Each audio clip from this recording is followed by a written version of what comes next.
pouring rain. And no matter what we go through, love will still remain. So do what you want, baby. You and me in the sun. Know that I still be here when the day is done. So come a little bit closer, and I'll tell you what I feel inside. You know I'm gonna wait on you. I'm gonna wait on you. You know I'm gonna wait on you. Yes, I'm gonna wait on you. No one's gonna love you like I do. So glad that I found you. You're the missing piece, the last piece of the puzzle. I'm finally at ease. So when times are rough and the promises we make just seem so hollow and weak, and we're about to break, we have to remind ourselves, 'cause we know how we feel inside. You know I'm gonna wait on you. Ain't over till it's over. I'm gonna wait on you. I'm gonna love it till it's gone. You know I'm gonna wait on you. And the weight that's on your shoulder, I'm gonna carry that for you. So hear me when I say, no one's gonna love you like I do.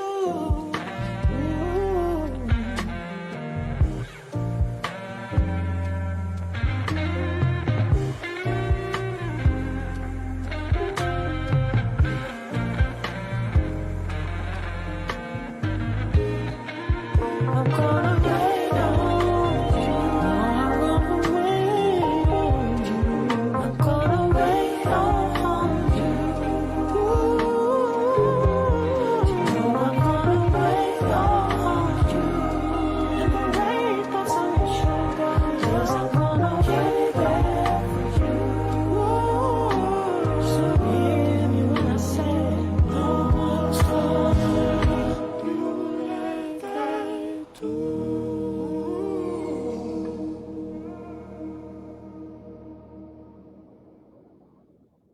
So what do? Put my voice on? These are the sweet sounds of the LANCESCURV show, LANCESCURV Live. We're going to be talking about kinks and fetishes tonight. Listen, I had to do something different tonight. We're going to have some fun tonight. And I'm going to try to get through 239 of these kinks and fetishes. Well, it's going to be a challenge, but anyway, you know, I'm always thinking up things to talk about and, you know, things to focus on. And so many things hit my brain. I mean, like from when I first wake up, it's like about 25 things that I have in my mind, and I got to pick like just a few of them. And it hurts because I want to do all of them. And just want to let you all know we did a little home tour. It's on the membership page here on YouTube, and it's on my Patreon. And we give a thorough walkthrough. Mrs. SCURV to the garden and inside every room of the house. And it's there. So have fun. You know, just join. All the links are below. And I want to say welcome to everyone who's here. And we're going to have some fun tonight. Fetty, yes. Misunderstood 666. I love that name. Sister Oyala the Beautiful. Yes. Let me see here. Let me read this one out. I threw this one up and just took it down. Okay, what is the intention with the title of the show? We all know that there are depraved sexual world out there. A lot of us don't know. And that's the problem, because I was going to actually focus on, and I'll do it another time, but the sexual sadistic people and how they groom innocent people. I'm gonna read your next comment, okay? If you're still struggling with the spirit of lust, reach out to your digital family, but stop publishing this filth. Well, who says it's lust? Who says it's filth? The Creator created us this way. We take it where we want to take it. But we happen to live in a world where there are people who will groom you and take advantage of you in the name of love. And my thing is, there is no information that is bad information. So if there's a spirit of lust here, hey, that's somebody's issue. But I also say that in a loving relationship, there is a sprinkling of lust. I don't know too many people who don't like ketchup on their hamburgers. I don't know too many people who don't like a little mustard on their Franks. I don't know too many people who don't want a little sugar in their lemonade. So sometimes we got to relax and live and understand that when a topic is discussed, that the main part may not be, oh, it's just about lust. I don't stay away from things that are sexual. I'm a very sexual being. Most creative people are sexual beings. It's built into us. We have a hormone system, right? We have hormones. We have fantasies. We have thoughts. We have tensions. We need to release our tensions. We have genitalia. I happen to have a penis. Women have vaginas and clitorises. The clitoris is a very sensitive part of the body that brings a lot of pleasure. If sex wasn't made to bring also pleasure, why do we feel pleasure? So there are people who are hung up on anything sexual. I am not. I'm not hung up on nudity because this is the way I was born, and pretty much this is the way I'm going to leave out. In all things sexual, just because society has twisted it around, a healthy sex life, healthy sexual desires, healthy sexual thoughts, it's there. That's like saying, oh, it's bad to enjoy the food that you eat, even though you need to nourish yourself. You see what I mean? So we can't separate one for the other. We have a lot of folks out here who are uptight on things that are sexual and shun them and all of a sudden, and I don't think we should be hung up on it either. Because when we transition, that's not coming with us, but we are here. So unless we say we're going to eat all of our food bland with no flavor, unless we say that when we take that Sunday drive, we're not going to look on the roadside and see the beautiful flowers that are there, or go to the beach and refuse to look at the sunset, then we need to just chop our genitals off and dehormonize ourselves, because it's a very good, beautiful thing. And great sexuality, it's a spiritual experience. Now, these people that we talk about, or these different kinks and fetishes that we talk about, may be off the path a little bit. Some are very dangerous.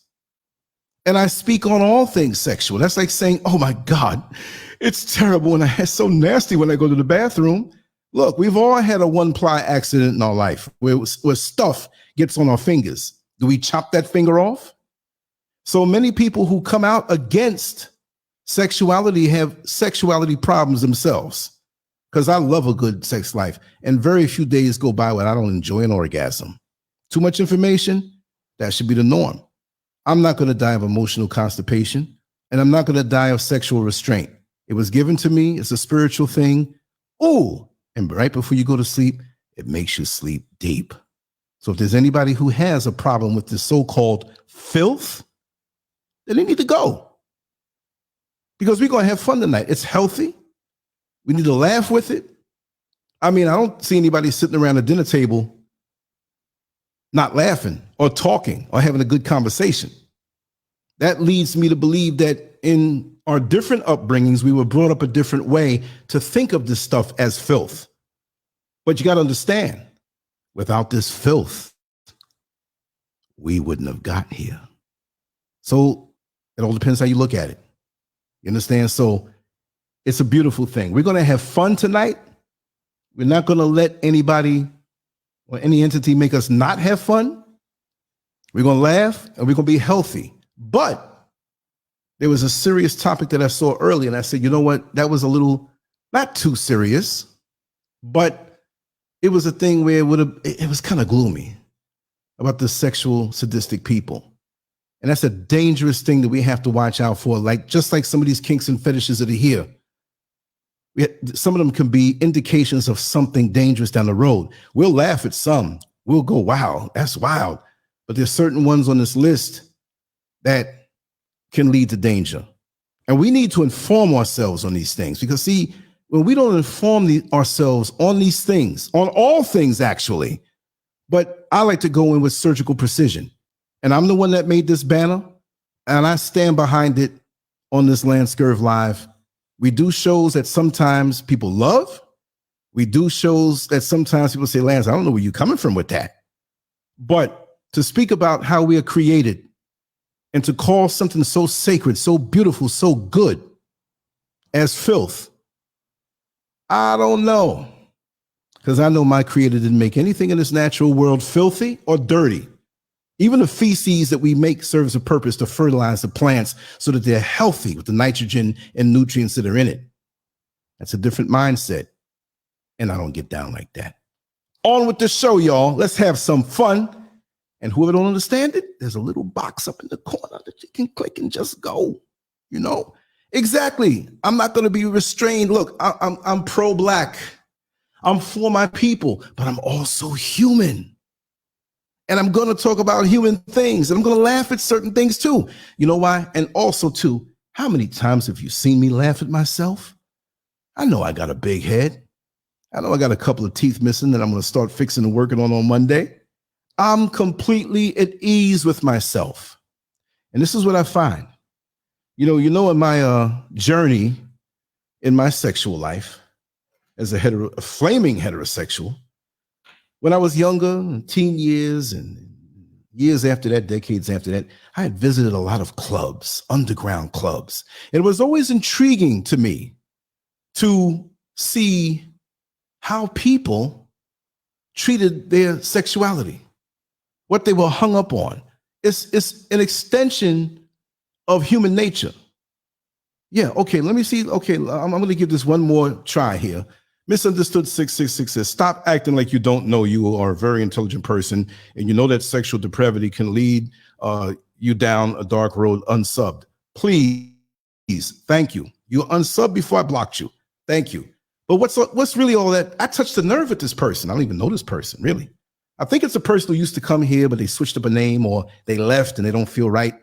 But sexual depravity can lead you down a dark road.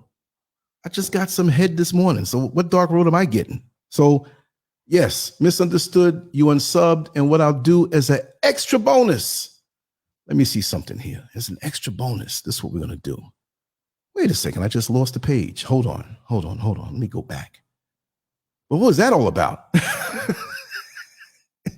You don't know what some of these people, the title pissed somebody off. And I got about maybe an extra 25 subscribers today anyway. So, I mean, one week. Okay, I'm going back to the page. She unsubbed. And let me see. Hide user from this channel. She unsubbed and I put my foot in her ass and she'll never come back again. Now, how are you going to, if you know that I'm open like this and this is how I talk, you're going to come out swinging like that? Well, I mean, maybe you need some head. Maybe you need to bust a good one. You know what I mean? It's better than going to the pharmacy and getting medicine. But yeah, please don't come back. The door's locked. You won't get in. Anyway, let's go back to our show. Okay, here we go. 117,000. How much? 700 something. I'm not even talking cocky, but come on. What was that all about, y'all? Exactly. It's crazy. Anyway, let's go down this list. Let's talk. And they unsubbed and they're probably over there listening and diddling themselves at the same time. I unsubbed, he thinks, but I'm rubbing myself now. Let's get on with the show. Because things like this upset people. You know what I mean? Yeah, anyway. What is a fetish? A fetish. What the heck is a fetish? I'm not even going to say the textbook version, but it's just something that adds on to the sexual experience and it enhances it. And how it comes to be, sometimes we don't even know. Oftentimes we do know. I know my fetishes. I know what I like, and it takes you there. Now, we can get so much into the things we like secondary. Like people say, what position you like? Oh, you like it this way or that way? Well, that's kind of elementary to me. Because when we get older, and as we get older, our sexual desires and tastes and fetishes, they develop. And we take them down roads that usually we don't tell anybody. We kind of have this thing to ourselves, unless you happen to be somebody who's open, right? And you can say, well, you know, and you're not going to just say this to somebody that you just meet, or maybe you're getting intimate with them at the first time. But, you know, after a while you communicate, and it's like, hey, I notice when I do this, you like this, or you orgasm a little harder than this, or whatever, or you're staring at this part. And I think it's really a good thing that when you get into your fetishes, and the next person, your partner, can know what they are, you can enjoy each other more. Now you want to know what's behind that door and behind that door. Now, as you're engaging, is that depravity? Are you depriving yourself? I think those who are deprived are the ones who lash out. Because this woman who came on this early, who I don't know, I've seen her in a couple of shows, she obviously is not getting none. She's uptight. So even though she would speak about church and church people and church culture and how uptight they are about certain things, well, this one here is uptight about her coochie. She probably gets in the shower, rubs the coochie to clean it, and feels good a little bit. Oh, I cannot sin. It's filth. I'm glad that happened. I really want to hear the comments on that fool. But anyway, you know, at least accommodate a person's right to express themselves, because there are other places you can go to. And that's the one thing about this platform. I'm not going to be stuck in one place. Like I have to be the pro black glove guy. I am that guy. But my dick gets hard too. And I love it sucked. And I love to be inside a vagina. That's the way I was made. We're going to talk raw tonight. I'm going to insult people tonight. I'm not going to do it to the point where somebody take his channel down because he said this and he insulted me. No. But what's wrong with that? And look, we are in a day and age where people can say, I feel like a puppy. Address me as a puppy. And other people turn around and say, well, I feel I'm a Frankfurter and I want my wife to be bred. Come on, y'all. What kind of twisted? That's crazy. That is crazy. And the other things that people do. And sometimes you have people who fight against the very things that they like to do. Look at Eddie Long, the bishop from Atlanta, Georgia, who railed against homosexuals. He preached about them so bad. And let me tell you something. I think that scandal broke, was it 2011? Because y'all know I drew that Eddie Long picture. If y'all didn't see it and you want to see it, I'll pull it up if you want to see it. But if you saw it already, you know, we won't go through the bother. But if you want to see that picture I drew at Eddie Long, I'll show it. Let me come to the chat room, put up a Y if you want to, and an O if it's okay, and I can pass by it. You know what I mean? God, I have to go to this page and find this stuff. But you have people who rail against certain things that they want so bad. You know, that's what fascinates me. That example of frustration. That's what, because it's how you deal with it. It's if you admit to doing, you know, if you can face what it is that you like. You know what I mean? So I am not on the side of any LGBTQ activities, but I'll say this, they getting theirs. And a lot of the people who are heterosexual, they ain't getting theirs. You know what I mean? I'm not condoning them, right? But I'm just saying, they doing what they want to do. My thing is pushing it on people. That's my thing. You know? Wait a second. Where's this picture? I'm looking for it. Is it really not up here? Wait. It's like a blur. Oh, here it is. It's. But let me just see what the chat room says. Okay. Boom. Okay. All right. Okay. Nobody said nothing. Yeah. And so when we face these things, and you know I'm going to talk about things, and we're going to face things, then people get uptight. Like, oh man, it's just like when I put that post out in September last year, saying that my dear friend who is a hacker, but he's not a hacker. He has hacker abilities, but he was tired of the deception that he was seeing on my platform. So he said, listen, I'm going to show you some things that I went in and hacked on some people's emails that's supposed to be your sidekicks. I couldn't believe it. That person got in the win. So they told it himself. That's how they do. You know, yeah. Now, yeah, right. But what I'm saying, Simply Deep, is that Eddie Long railed against, in that aspect of what you like, which what he liked was improper, right? Grooming young boys and stuff like that. But he railed against it and he was doing it. So maybe these people who come on the platform and early on in the show who rail against the title and call it filth, they might need a little righteous filth. You know what I mean? I mean, it's not filth what you like. Even if, like I said, unless it's something that can become dangerous. If you're an adult and you're consenting adults and you like doing certain things behind closed doors in the park or the backseat of a car where nobody can catch you, then go ahead and do it. Because you that's better than being backed up and having to go to therapy. You know what I mean? Oh, I gotta go to therapy. So. And I know people who got hangups because they can't face themselves. Because there's things they want to do that they, in their religious upbringing, in the outward shell of what they put out. I know some alpha males that will come on YouTube and tell you what to do, and you must do this and do that and listen to me. But when their uncle or whoever their cousin was back in the day had their dick in their mouth, they didn't think about that, or they didn't forget it. Now, I'm not saying that that's right. I'm saying that a person, these alpha males, some of them, they come out hard. They struggle with homosexuality, some of them. I know people, I figured it out. But some people I know, I figured it out. Right? And what happened to them was wrong, but I figured it out. In the present day, that they're running away from that when they should face it and vanquish it, heal themselves up from it. But when you talk sexual and open and free and joyful and laughing and playing and healthy, and we did it and we had a good night, a good morning, let's attack our day. Let me just say it here. There's nothing, and I'm going to move on with this list. There is nothing filthy about sexuality, human sexuality, between a man and a woman.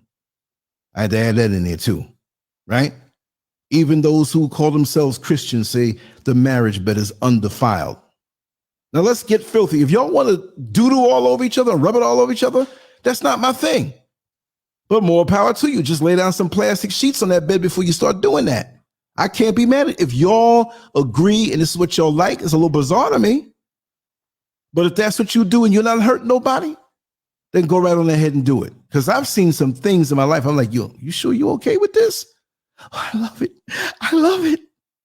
I love when he does that. I love when he puts like 10 raisins in my anus and sucks them out. I love it. I love it. You clean, right? Yes, I am. Hey, carry on. More power to you. Yeah, let me show you anyway that Eddie Long picture. Let me just say, for people in the future who may look at this and say, man, why didn't he share that? Okay, let me see. Is this it here? This here? Okay, here it go. Here it go. Now let me see. Let me go back to the other page here. Make sure you can see it. Okay. I got to remove this banner. That's what I have to do to show it. Okay, I'll do that. No problem. No problemo. Give me a second, y'all. Just for the sake of showing it. Okay, where is it? Where is it? Okay, here we go. Getting better with this thing, though. It's real small. Let's make it bigger. Can I? Let's just take Neon out of the whole equation. That's what it is there. You see him there? He's bent over with a candy cane representing his penis. The pants are around his thigh. TD Jakes is behind him, laughing, promoting his book, Bowels, Thou Art Loose.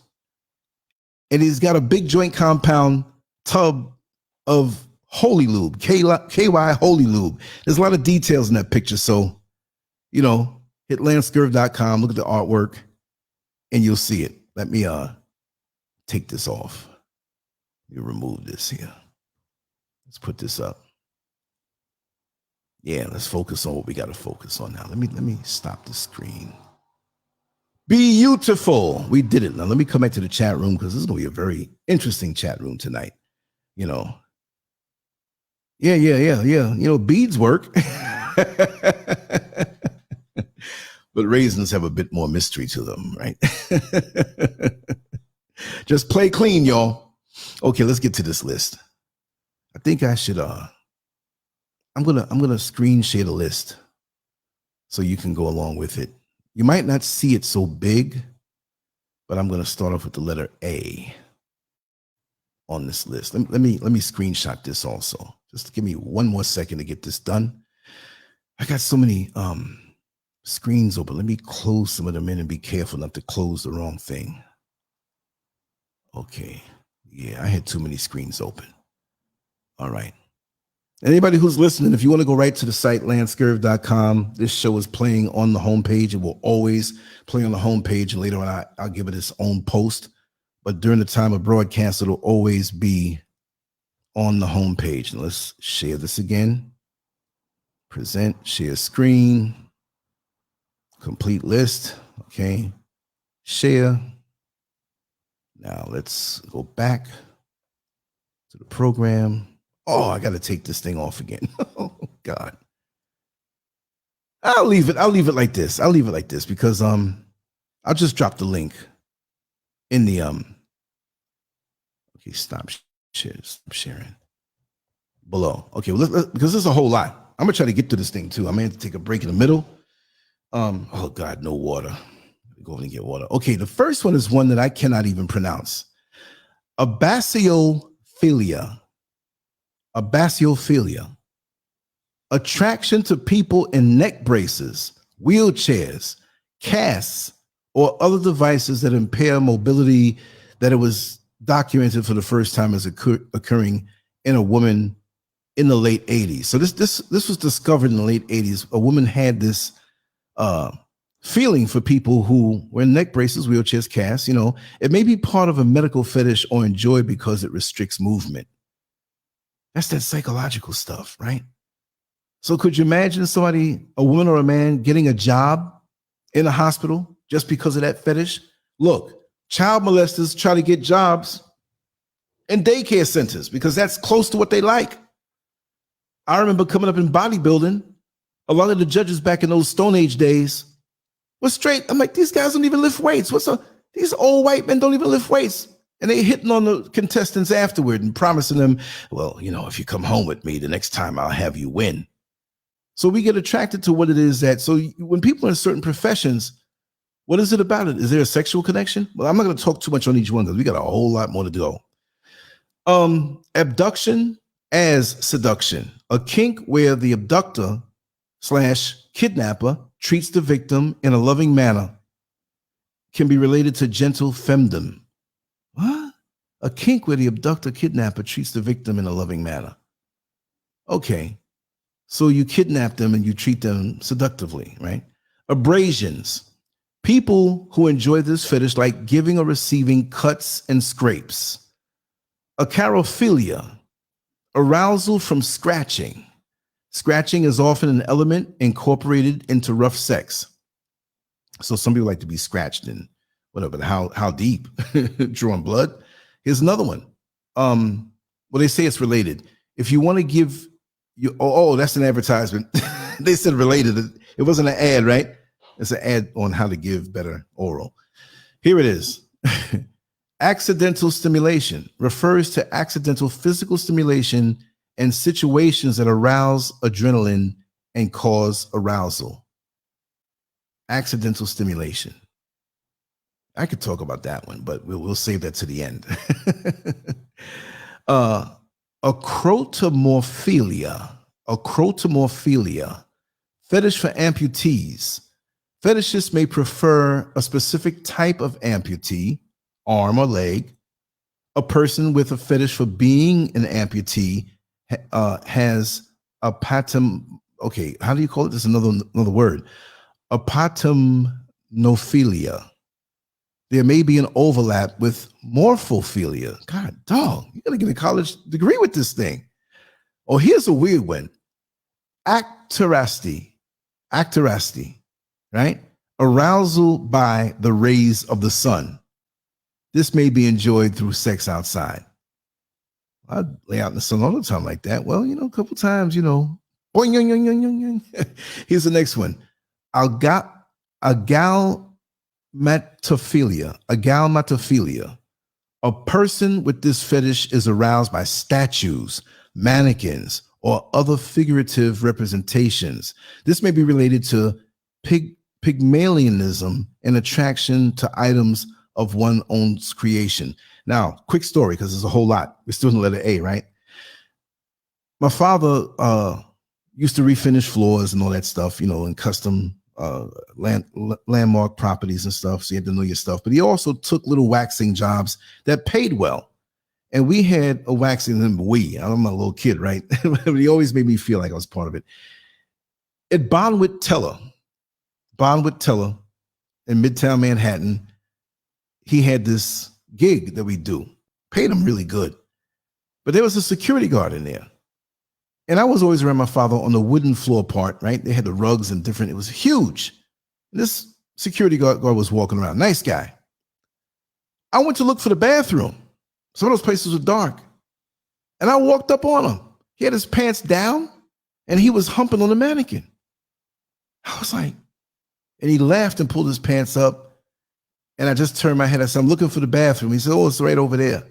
And he sat his ass down for the rest of the night. But I'm like, this dude had to dress up with a mannequin, old white mannequin, faceless, and he was going to town. So that's what that is. Agalmatophobia, right? Okay, here's the next one. Just thought I'd throw that one in. One of my little shocker stories. Age play. Role play in which one or both partners pretends to be a different age / stage. Types of age play include infantilism, daddy/daughter play, and diaper play, among others. Some kinksters differentiate between DD/LG and age play. Okay, so DD/LP is a daddy-daughter thing, right? Oh, that's kind of daddy-daughter. Nah, man, that's, watch that dude who does that. Agoraphilia, fetish dedicated to sex in public places. Give a list. Here are the 48 best places to have sex. Aliens. Kinksters fetishize about having sex with aliens, often in an abduction and forced scenario. We'll go down and walk around. What's the area? Area 51? Seductively, or maybe an alien will come and abduct you. I'm going to have problems pronouncing this one. Autocalciphilia. I did pretty good. A fetish for high heels, usually worn by women, but not always. Hey, what you mean not always? We got women and men. So the other choice is men. That's what you're talking about? Amazons and authoritarians. Fetish dedicated to physically strong women like Amazons. Women with strong personalities or women in positions of authority. I noticed this with a lot of CEOs that I work with.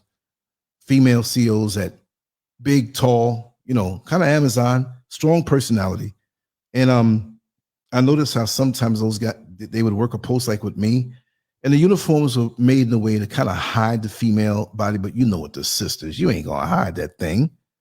And so the guys would be by their door late at night, looking out the window, if they're on the first tier, second tier, just looking at the side of her thighs. She's sitting down, masturbating. So maybe that's it. They do things to get in trouble to get the CEO to come up to the cell. You know what I mean? So here's another one. Amorophilia, kink for being unable to see, blinded or blindfolded during sex. I don't know about that. Somebody's saying, oh, in another life, I want to be Ray Charles. Okay, now this one speaks for itself. Anal penetration, a fetish for anal penetration with foreign objects, not sex toys or penises, inserting objects that are not designed for anal safety, porous, without a flared base, with sharp edges, can cause damage, right? It's got to have a flared base or it go up in there and never come out. Anal sex, both giving and receiving anal sex can be a kink or fetish. Giving to a male with a strap on is also known as pegging. That's what that is. Yeah, pegging, right? Anal toys worn under the clothing. A fetish for wearing anal toys, such as using butt plugs during the day and not just during sex activity. It may be a command of a submissive by a dominant, understood. Part of anal training to take bigger items or penises or as part of foreplay. Let me check the chat room. I know the chat room must be like bugging out. Maybe not. Let me see.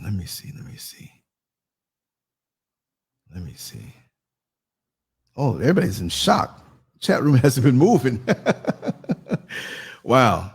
I see you, Julia, Oyala, Sweet D, Sugar PB, also Simply Deep, all the names. I know I'm down on Kelly Land. I'm down on the chat room, so I know I missed a few names. Let me just go back to this because I don't even think I'm gonna do this whole list tonight the way as slow as I'm going. Like I said, this is a fun night, no pressure. We're just hanging out tonight, get a few laughs and educate ourselves. Because as much as I've done, I think I'm kind of learning some things tonight. Could you imagine? What's down in letter Z? Okay, anal training. I'm gonna knock some of these out for a couple letters now. And you know what? Before I keep going, let me get a thing of water real quick. Be right back. I'll be right back. Just get some water.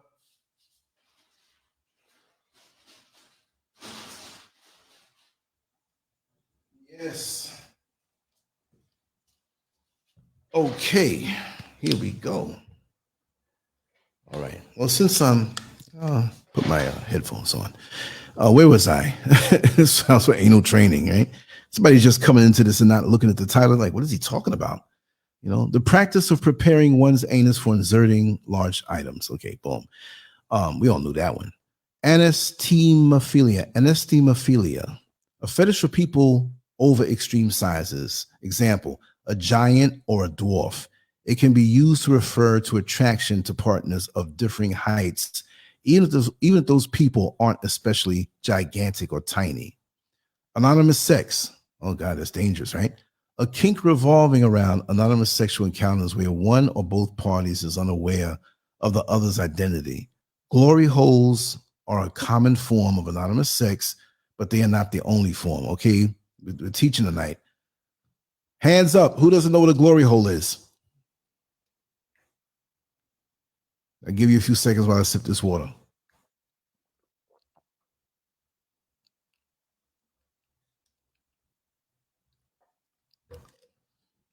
Nobody wants to admit that they know, or nobody wants to admit that they don't know.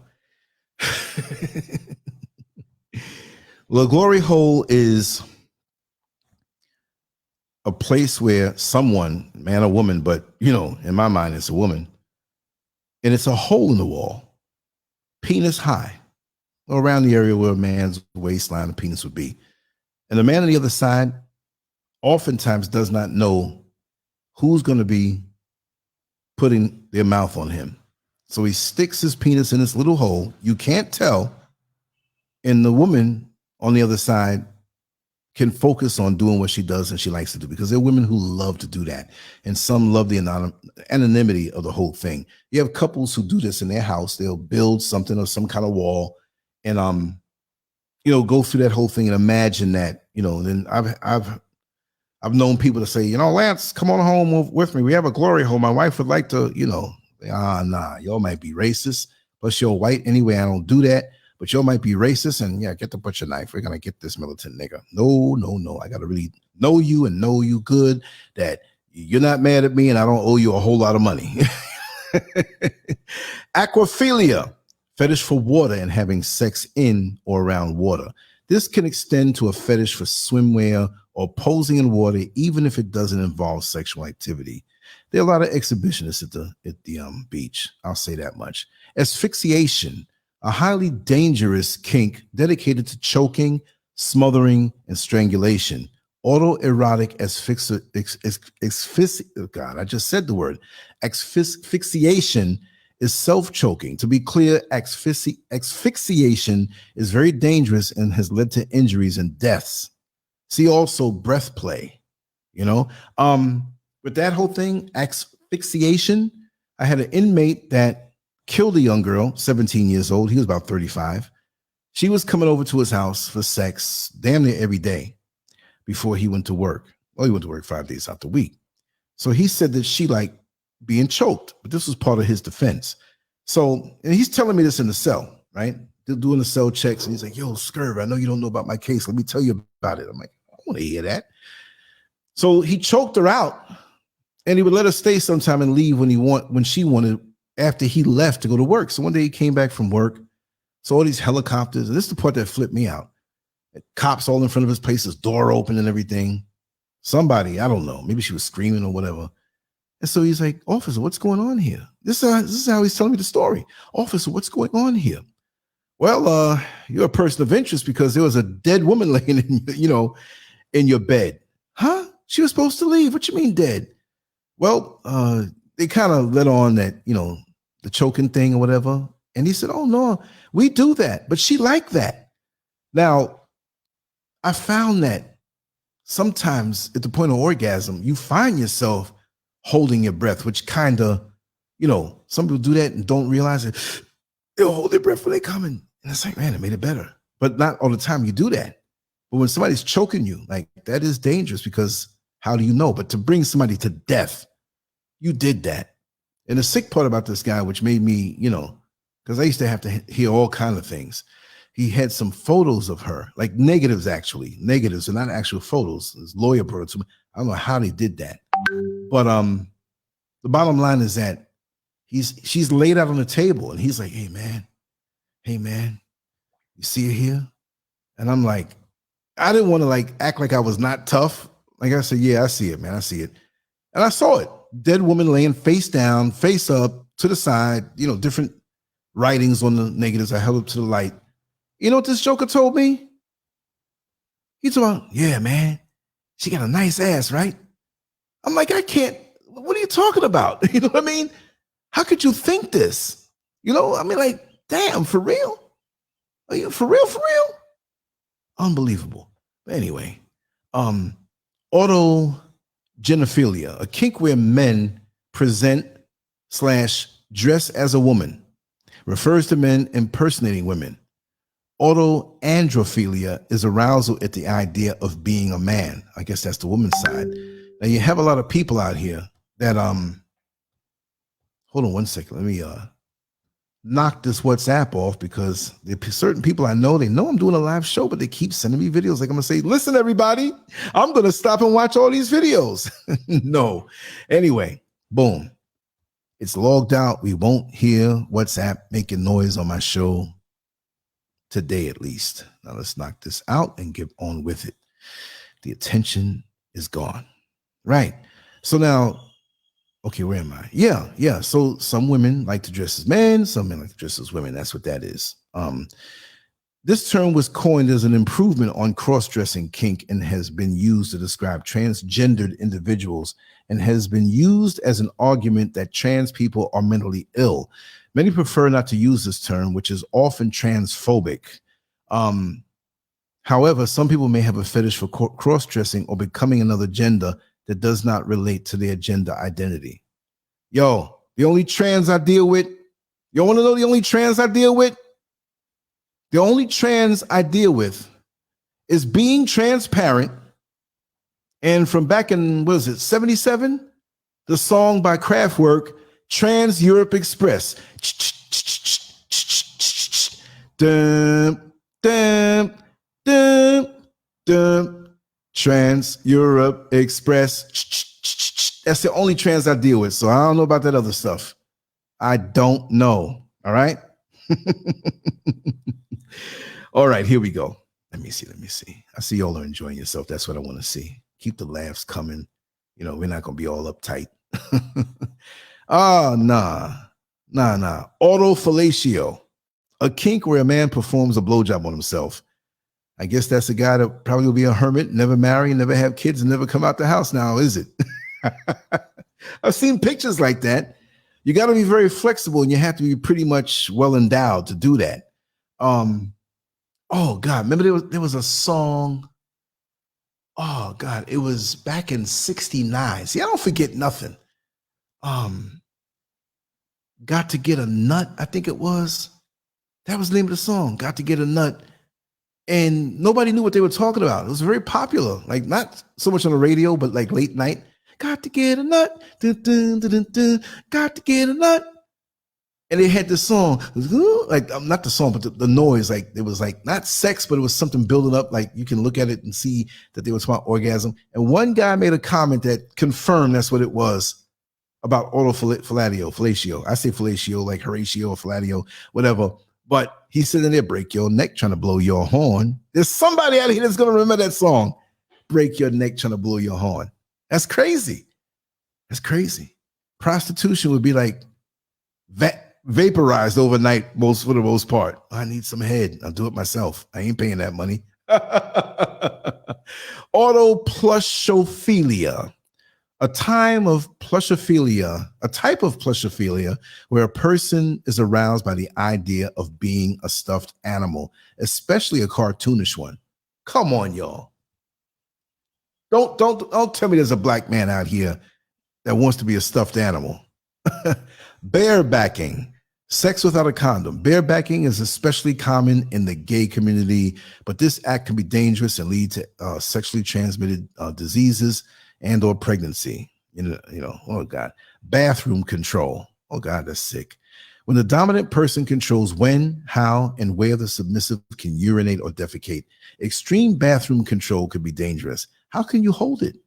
You can hold it. Somebody tell you don't go, and you trying to hold it. After a while, it's going to, come on now. Begging. I thought that was like hit the cash app, hit the cash app, hit the cash app. But begging is a kink for begging and pleading to have sex for release, orgasm, to perform an act, etc. Begging is submissive in nature, Balonophilia. No, that's not sex with baloney, all right? Affinity to pins, needles, sharp objects. I think maybe the E is silent. Balonophilia can be quite dangerous. Also see knife play. Is that what I have waiting for me down in the K's? Bestiality, sex with animals. Well, some would say interracial sex. I'll just be quiet. Bimbofication, the process of making someone into a bimbo or being turned into a bimbo themselves. This might be a fun punishment for a bratty sub. Blindfolds, a type of bondage that blocks a person's vision. Body inflation. I thought it was only financial. The practice of inflating or pretending to inflate a part of one's body, often for sexual gratification. Pretending to inflate a part, just crazy. Bondage. Okay, we know that one.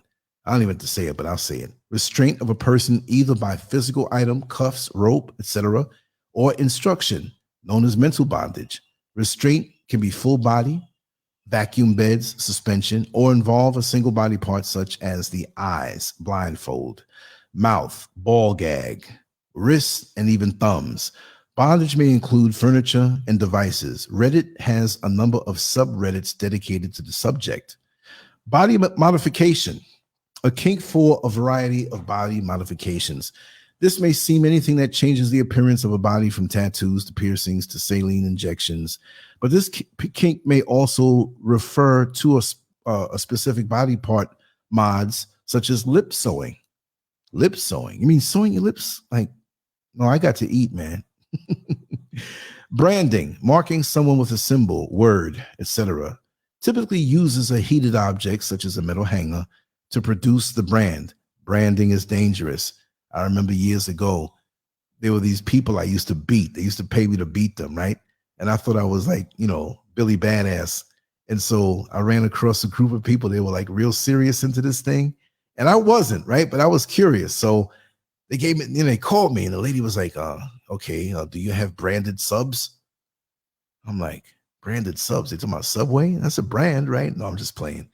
So I was like, yes, I do. I have branded subs. Well, if you come to our get together, you must, and this was way back before the internet as it is now, but you need to bring your subs with you and show the branding that they have, because we only, we associate with DOMs, who have branded slaves. Well, I couldn't show up because I didn't have nobody branded, but I didn't want to get into that stuff anyway. I wanted to pierce that world.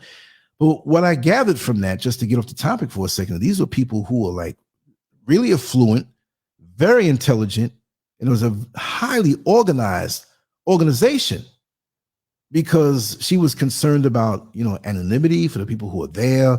So these were some high class, and I'm not going to say that because they're white, they're high class, but within that world, these were some high class people in that. And I don't mean that they like got class or better than me or have a higher moral standing, but people in society that most of the world who are out there in this engineer world would say, oh my God, that's the president, this is a CEO and whatever, And so I had to meet this lady first and bring my slaves to show them the brand that I was bad enough to, it's crazy.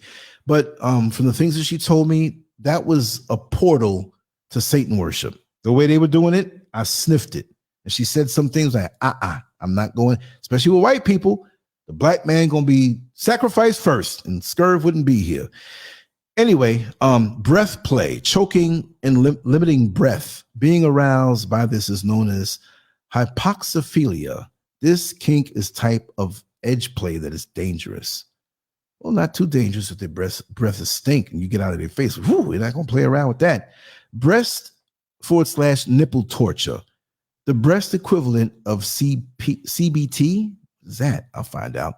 Torture may include hitting, pinching, bondage, and other methods of inflicting pain onto the breast. Is that some way of getting back at one's mother? Like, you know what I mean? Like maybe that could be it. I don't know. Then you got breast or nipple worship, the act of worshiping someone's breasts or nipples. And the person made a typo here.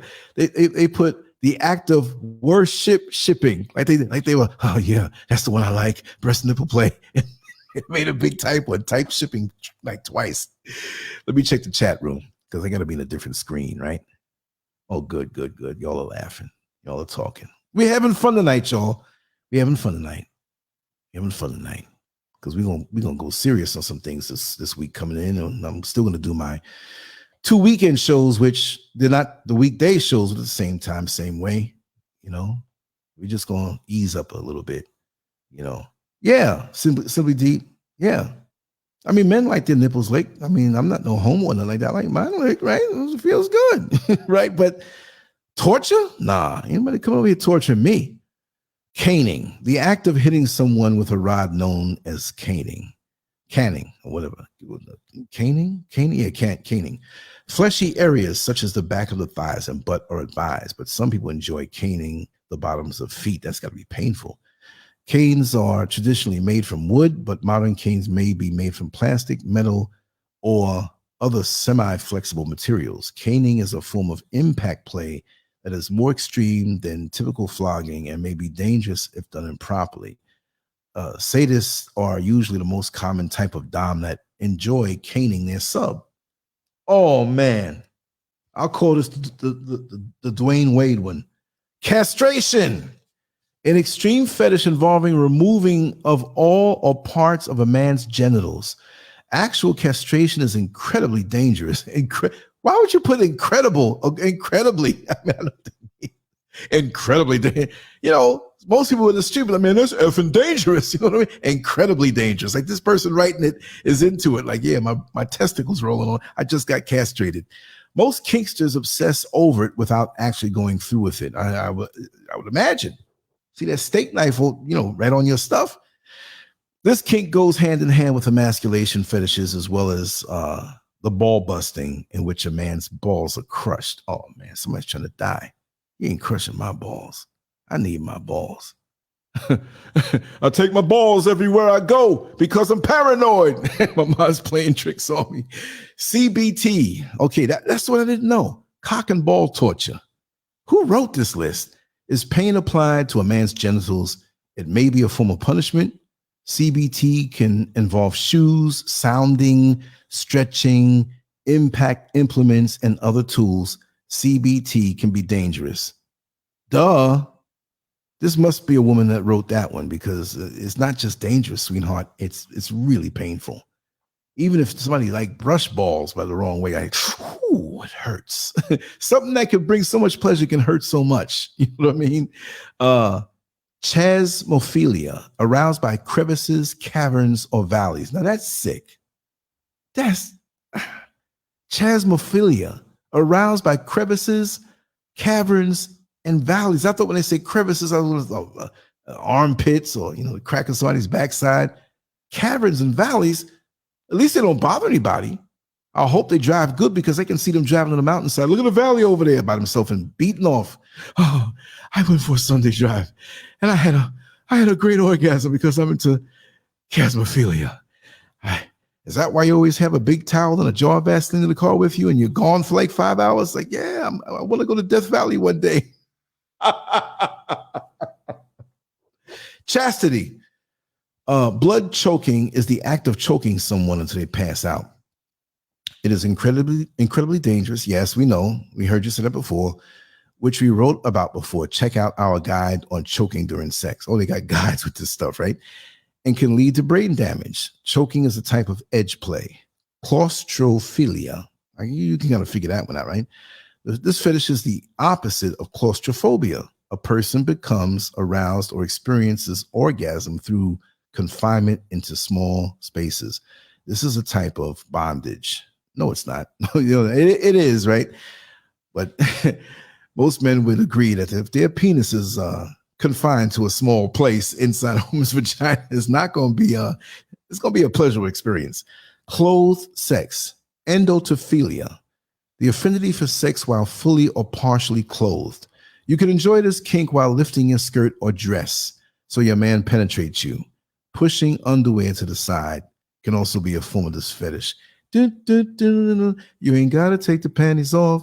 Just pull it to the side. 50 Cent. If you want to ride on a roller coaster. So he was giving examples of closed sex with that one, right? Cock and or ball fetishization, an obsession with cock and balls. Well, I don't see no man should have nothing like that unless I'm protecting my own stuff. But ladies, yes, you can freely have this fetish. But fetishization, having these Mike Tyson moments. I guess it's the content. Cock worship, similar to breast worship. This fetish involves verbal, physical, and mental adoration of a penis, including fake ones, strap-ons. Collaring, for many types of submissive, the act of wearing a collar shows submission, loyalty, and or devotion to a dominant. A collar may be seen as purely sexual or also romantic, similar to an engagement or wedding ring. Collars may be placed on in public or private collaring ceremonies, and dominants may provide instructions for wearing collars. The collar may be an actual collar purchased from a pet store, one that is hand-tooled or safe for work, necklace, or choker that can be worn in non-kinky spaces. Yeah, well, I've seen that and I've spotted that, and I've always realized that too. I was never into the S&M or B&D, but I've traveled pretty much and explored every single club in New York City from the late 70s when I was too young to go there, but I was very muscular and would paint on my mustache, to the 80s and late 80s and early 90s, right? Yeah, around that time. So I've been to most of these clubs. I just want to see what went on inside of them. They had a club off of 14th Street, and anybody who hears this knows I'm telling the truth, called Hellfire. Now, why would you want to go to a place like that? It was a mixed club where certain nights it was S&M, B&D. They had like a gay night, which you would never see me there, but then they had a swingers night. You had Le Trapeze, you had Play-Dohs, you had Acquiesce, Paddles, Suds, which actually was, the Phoenix. Suds was the actual name of this club. But the code word was Phoenix, because that's what they called it, and that's what they called it in the various periodicals that were printed up. What was the other? Screw Magazine, right? A paper that came out and had all this information, New York City, the underworld. I've been around. So, let's give a shout out to Homegirl who unsubbed because of this filth. I thought that world was interesting because it wasn't about like not getting any. Listen, people, listen, not me, not back then, please. So how you going to analyze me when look, I was giving it away. Like, it's a nice guy over there. Go hit him off. Anyway, consensual non-consent. That's like being like, what? Consensual non-consent. That's like being happily depressed. That's crazy. Situations where one or both parties have given prior consent for activities that may appear to be or actually involve non-consent. Rape play is a common form. The victim has given prior consent to this type of play, but seems to resist. Couples should negotiate boundaries beforehand, including a safe word. Consensual non-consent should never be spontaneous. If negotiations are avoided or safe words ignored, consensual non-consent can lead to real trauma or even become sexual assault. That's right. Yeah, I've seen people who wanted strange men to come and rape their wives, and they wanted to plan it, like, come on, and they didn't even know, like, strange guys. Like, I knew guys that did stuff like this. No, I didn't do that. This guy went out to Staten Island to continuously engage in that. I didn't know that's what the word was, consensual non-consent. But I'm like, man, what happens if they setting you up? And she said, no, and never says the safe word. And you get up in her, and they don't believe in protection, these white folks back in them days. And you think it's just a game, and they already have like your information somehow, some way. And you get a knock on your door or a call or whatever, you raped this person, and we have DNA evidence. That scared the mess out of me. Just the thought of it. Oh no. Okay, here's another one. Corsetry, the act of wearing a corset, sometimes to the extent of changing the shape and size of one's body. Tight lacing a corset enables one to successfully waist train. Some dominants may use tight lacing to limit breathing. It's not just limiting your abs and tummy either. Cross-dressing, dressing like a member of the opposite sex. For many people, it's not necessarily sexual, while it's for others. Cross-dressing can involve clothing, accessories, makeup, and wigs. What? Crurophilia, a kink related to legs. Well, I guess I have that. I like nice legs. Crush fetish. What's this? What are you, crushing fruit? Crush the orange again. Keep it going right there. No, a particular fetish relating to crushing small animals or objects. Squashing kink is a similar obsession. Nah. I'm not hurting no animals, man. Nah. If you do a crush fetish around me, trust me, I'm going to do a crush fetish to you. Drum roll, please. One of my favorite. Cunnilingus. This kink can be geared toward receiving oral sex as a woman or giving it either as a man or a woman. Cunnilingus plays well with pussy worship. If your partner has a kink for licking pussy, you won't need to convince him to go down on you, but you can read this if that's not the case. Cupping. Small cups or jars are applied upside down to the body, usually the back. Fire or a hand pump creates suction that results in temporary bruising and a tight feeling. Extreme cupping can break the skin, but cupping is considered safe. The flame is only used for suction and doesn't burn the skin. Nah. You're gonna lay me out like those little buffet aluminum foil things, and you put some fire, but nah, you ain't doing me that way. Nah. You hear me shriek like a degradation. If you like when your man talks down to you during sex, you might be into degradation. This is one of those kinks that works especially well with domination and submission. Just because you like doing it or giving or receiving during sex doesn't mean you think any less of your partner. However, not everyone likes degradation, but that's okay. I knew of a young lady who, of course, like, she had the highest esteem, and we were platonic, except them 2 or 3 times we did a few things, but she liked to be spit on in public. Like, I remember the specific story she was telling me, like, especially in Walmart when she's in the checkout line, she's with her man or a partner, she's trained to do this, and she said, okay, do it. She says, do it 3 times, do it. No matter where they are, he has to haul off, and I'm talking about hawk up a spit, not like the little spray, but even when homeboy had a cold, really freaking the cashiers out, freaking the people in the line, like, look at it, just spit at her. And she's smiling, looking up in his face like she wants to kiss him, and haul off and spit on her again and not wipe it off. She might do that when she gets in the car. That was so great. That was so good. I love it. That's real, y'all. I knew somebody like that. Yeah. Yeah, I'm just looking at the amazement here. Oh, the sheriff. Oh, really? And Broward was called at a sex party. There's a whole lot of that. There's a whole lot of them down there. Yeah, and his wife is white. I think he's a little gay too.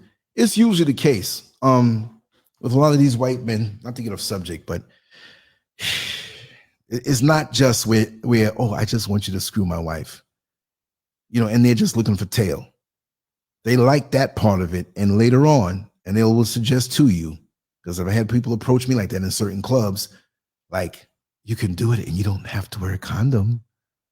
Yeah, that's what they do. And guess what these white men do? Maybe not all of them, but you sitting there and you letting your woman get raw dogged by some dude, and all of a sudden y'all disappear. What y'all disappearing to do?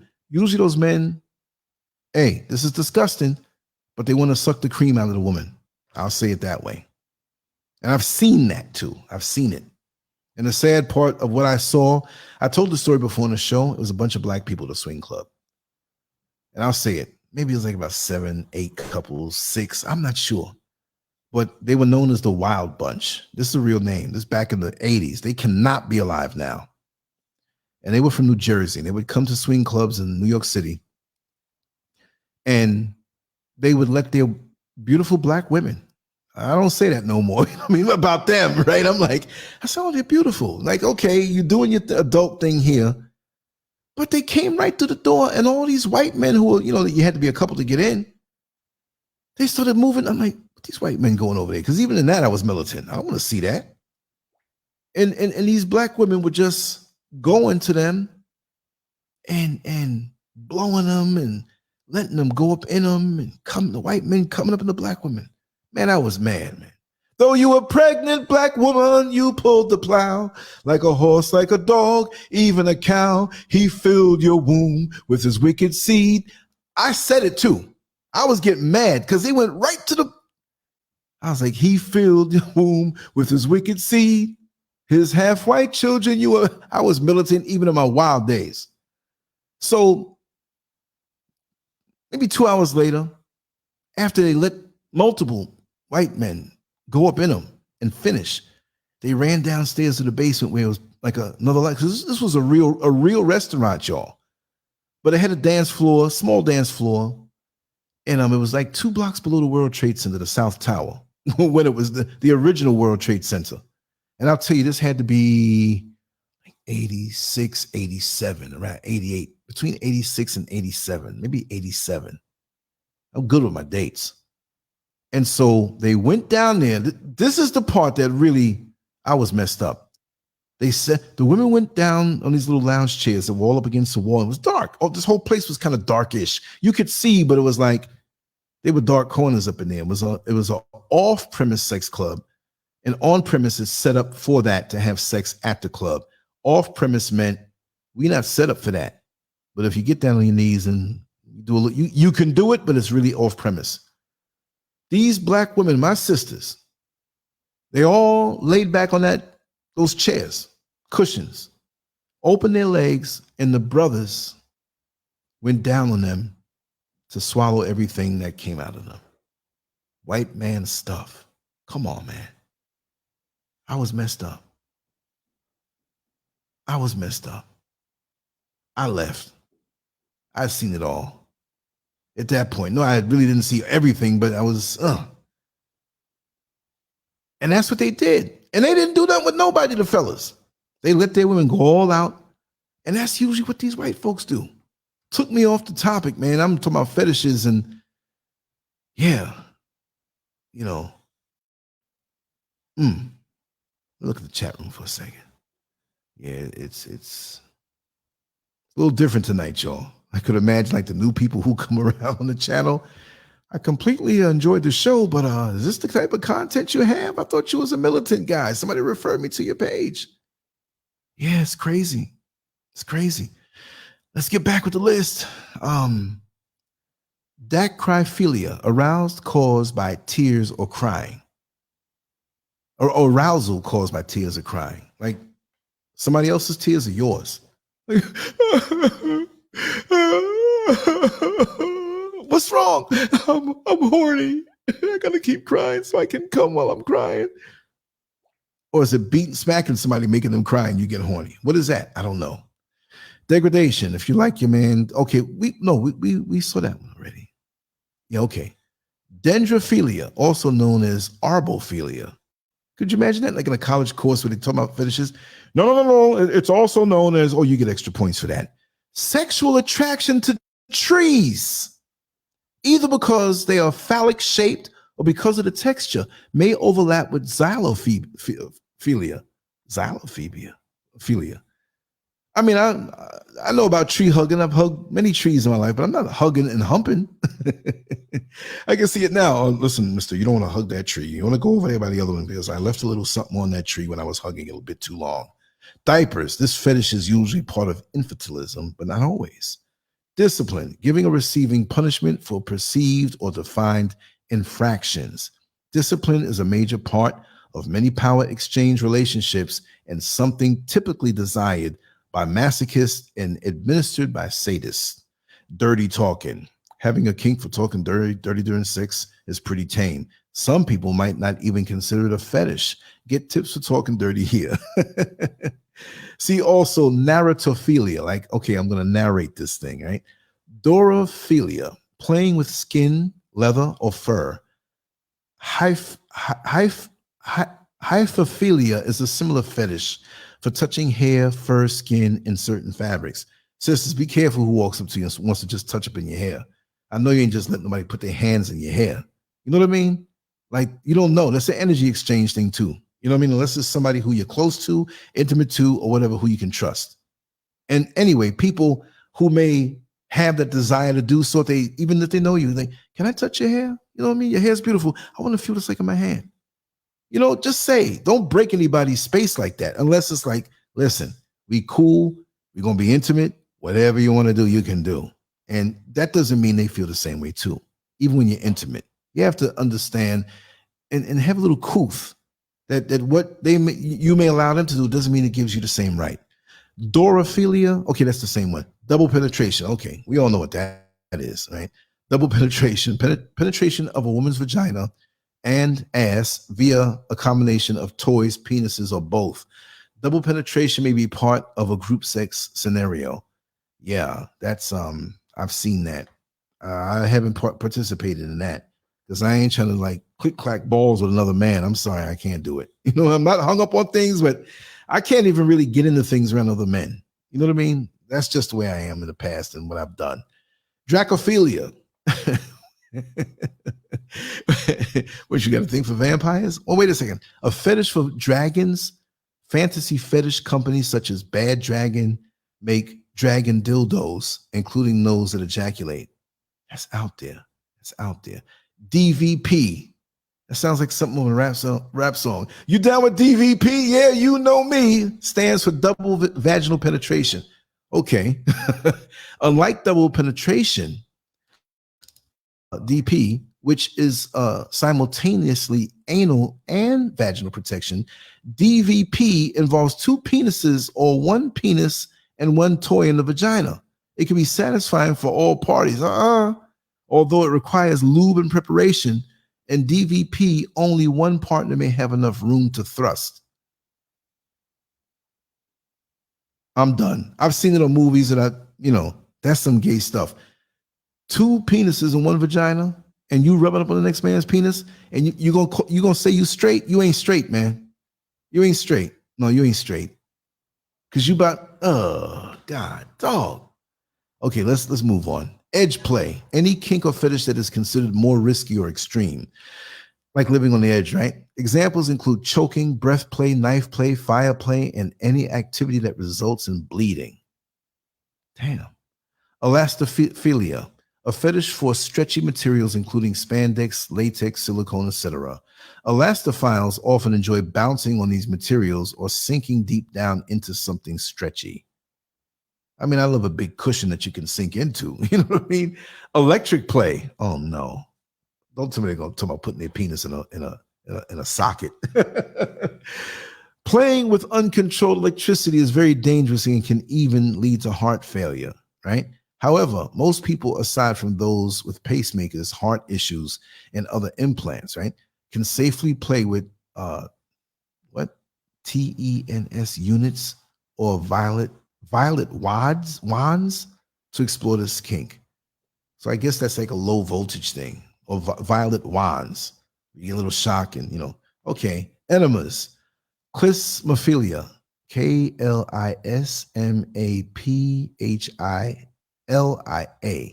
Inserting a tube into the anus and using liquid, typically water, but other solutions may be utilized, including urine. Oh, come on, man. To clean out the rectum. Enemas may be used to prepare for anal activities, but this is not necessary. An enema could be a form of punishment or control. Enemas are healthy to do. I haven't been doing mine regular, but you know, coming up when I was younger, doing bodybuilding and all that stuff, 20s, I would do it on a regular basis. That's part of maintenance, cleaning out the bottom part, you know, and then you get the whole what's the other one? The colonoscopy, you know, the whole thing you clean out. Oh man, or you check up for that. What's the other one? I went and had that done. Where's the whole thing with the water going in? Now, I'm not some freak into that on some sexual level, but that is part of maintenance. Okay, let's move on. Encopoiphilia, a fetish for impregnation. We have an entire article on the impregnation fetish. Well, I know couples in love who are, you know, the thought of impregnating your mate when you want to do this and when you plan to do this is an extreme turn on. Like, you know, you can't get pregnant doing this, right? Yeah, I know. You know, I'm not going to pull out. You know, I'm not wearing no condom. You know, you're going to be, this can make you pregnant. Yes. Oh, put it in me. That's normal, right? Okay. Eproctophilia, arousal from flatulence, farts. Eproctophilia, arousal from flatulence, farts.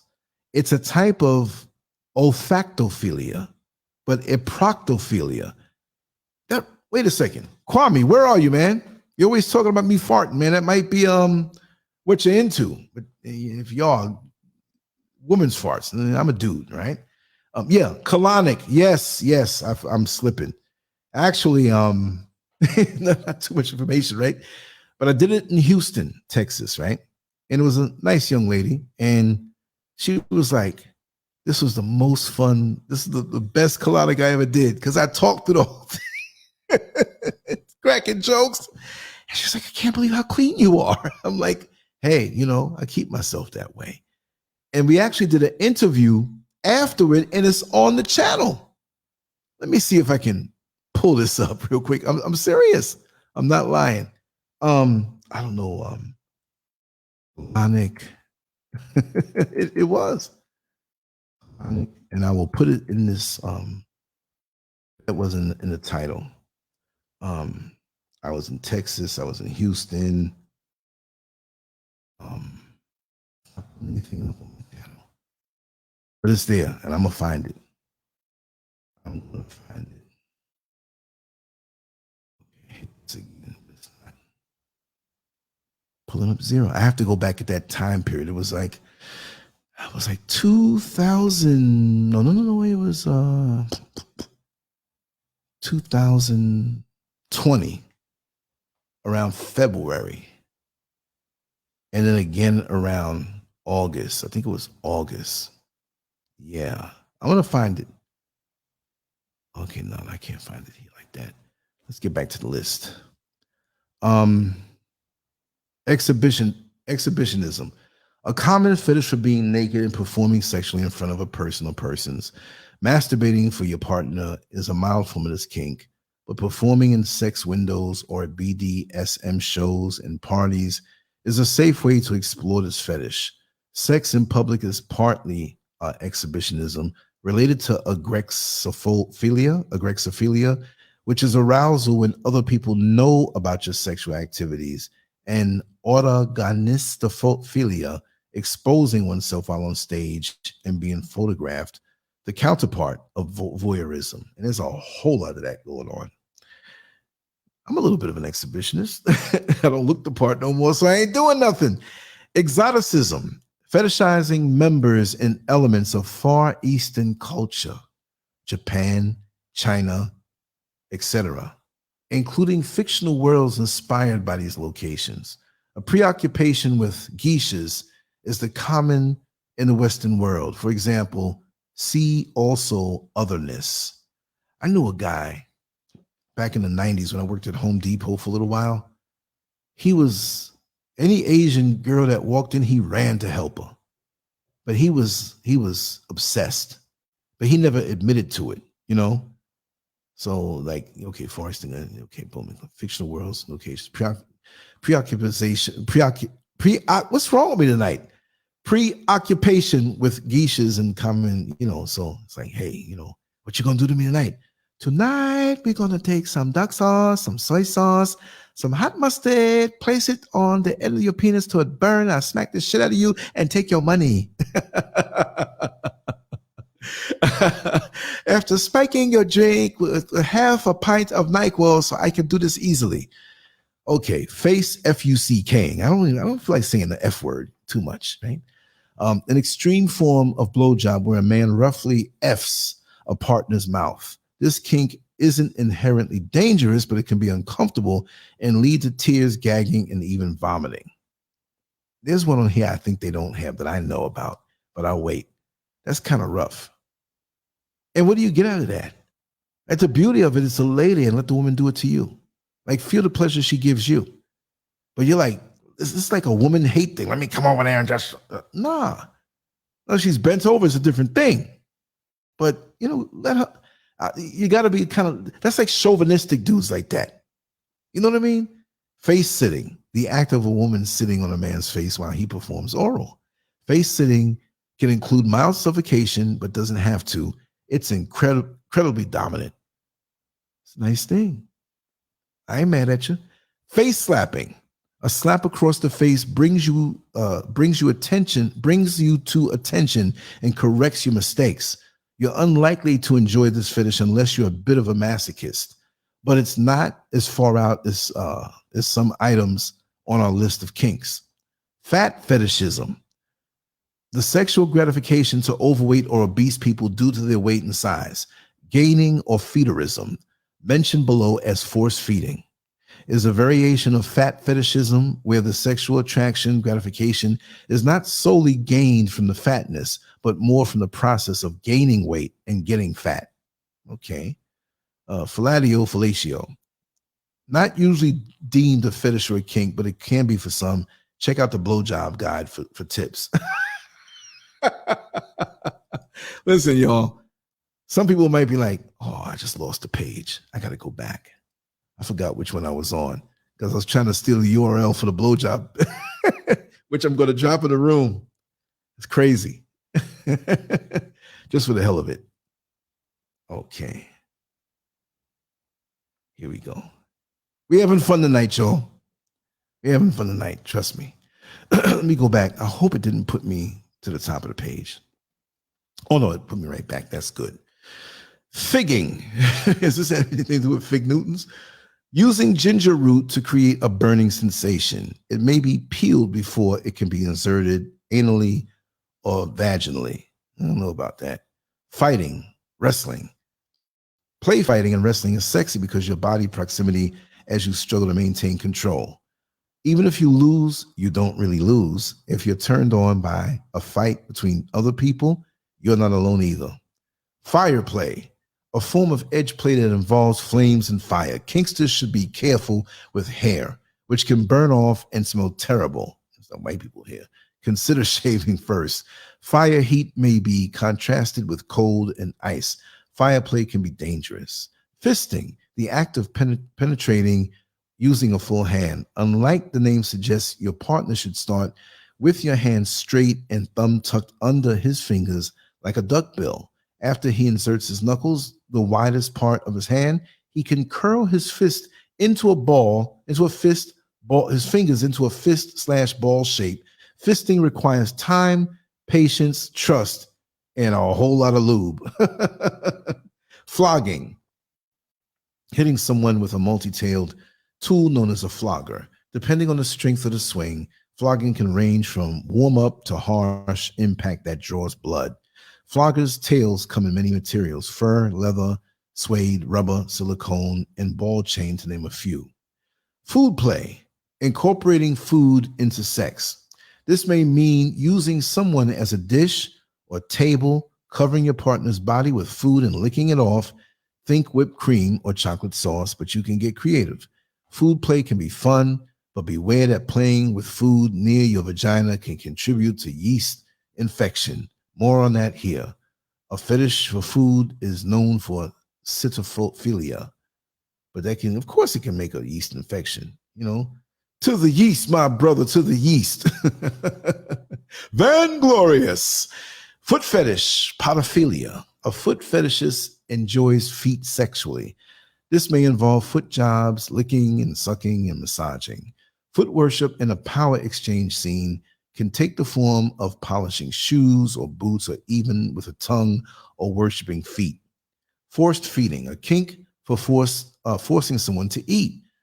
I ain't got that problem. I'm going to eat my food, potentially until they gain weight. This fetish is a type of body modification fetish. Feederism sometimes specifically refers to men feeding women, but can be used without any distinction. Formicophilia, arousal by insects or by insects crawling on and nibbling the body. The fetish for bees and wasps specifically is known as melissophilia, while an attraction to spiders is known as arachnophilia. Not arachnophobia like the movie, but arachnophilia. So you sitting there, or they can go up to my property up in the mountains and go like outside naked. They'll get all the formicophilia they'll want. They'll get bit a whole lot too, right? Frothing, rubbing of two penises together. I can't believe I'm reading this stuff. One man may hold the penis together during this act. Similar activities, or the penises together during this act. Similar activities may include frottage, rubbing while clothed for sexual stimulation, and flirterism, rubbing or fondling an unsuspecting, non-consenting person. They do that on the subway trains in New York City, and I heard they have a really bad problem with that in Japan, where people touch on you, hump on you.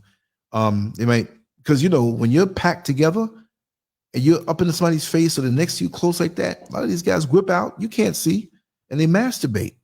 Now, they're not on you, but the head of their thing might be on you, because I've seen several times women going to work in the morning, they have the trench coats on, they're clean and, you know, groomed, and they're walking off and there's a load of something dripping down the side of their coat. Yeah, it's crazy. It's crazy. Furries. This kink is hot, literally. Furries dress as animals or humanoid animal creatures, sometimes decked head to toe in fur. They often don animalistic dildos via strap-ons to enhance their furry play. Many furries engage in role-playing games and co-play as part of their lifestyle, which can become quite expensive. Yeah, you buy all this expensive stuff. What's the one there? Teletubbies? Is an X-rated Teletubbies a porn site or something? Furries. Note to some furries engage only in costumes and role play, only, and no sexual activities. That's some of them, although some people do not see a distinction. To differentiate, yiffy refers to a sexualized furry fetish. This is getting too deep for me. Let me get a sip of water, people, and check the chat room.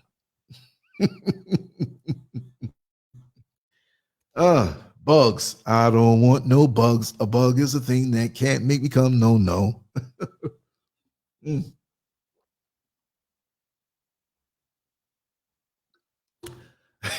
You see what Reese said? What happened to normal things?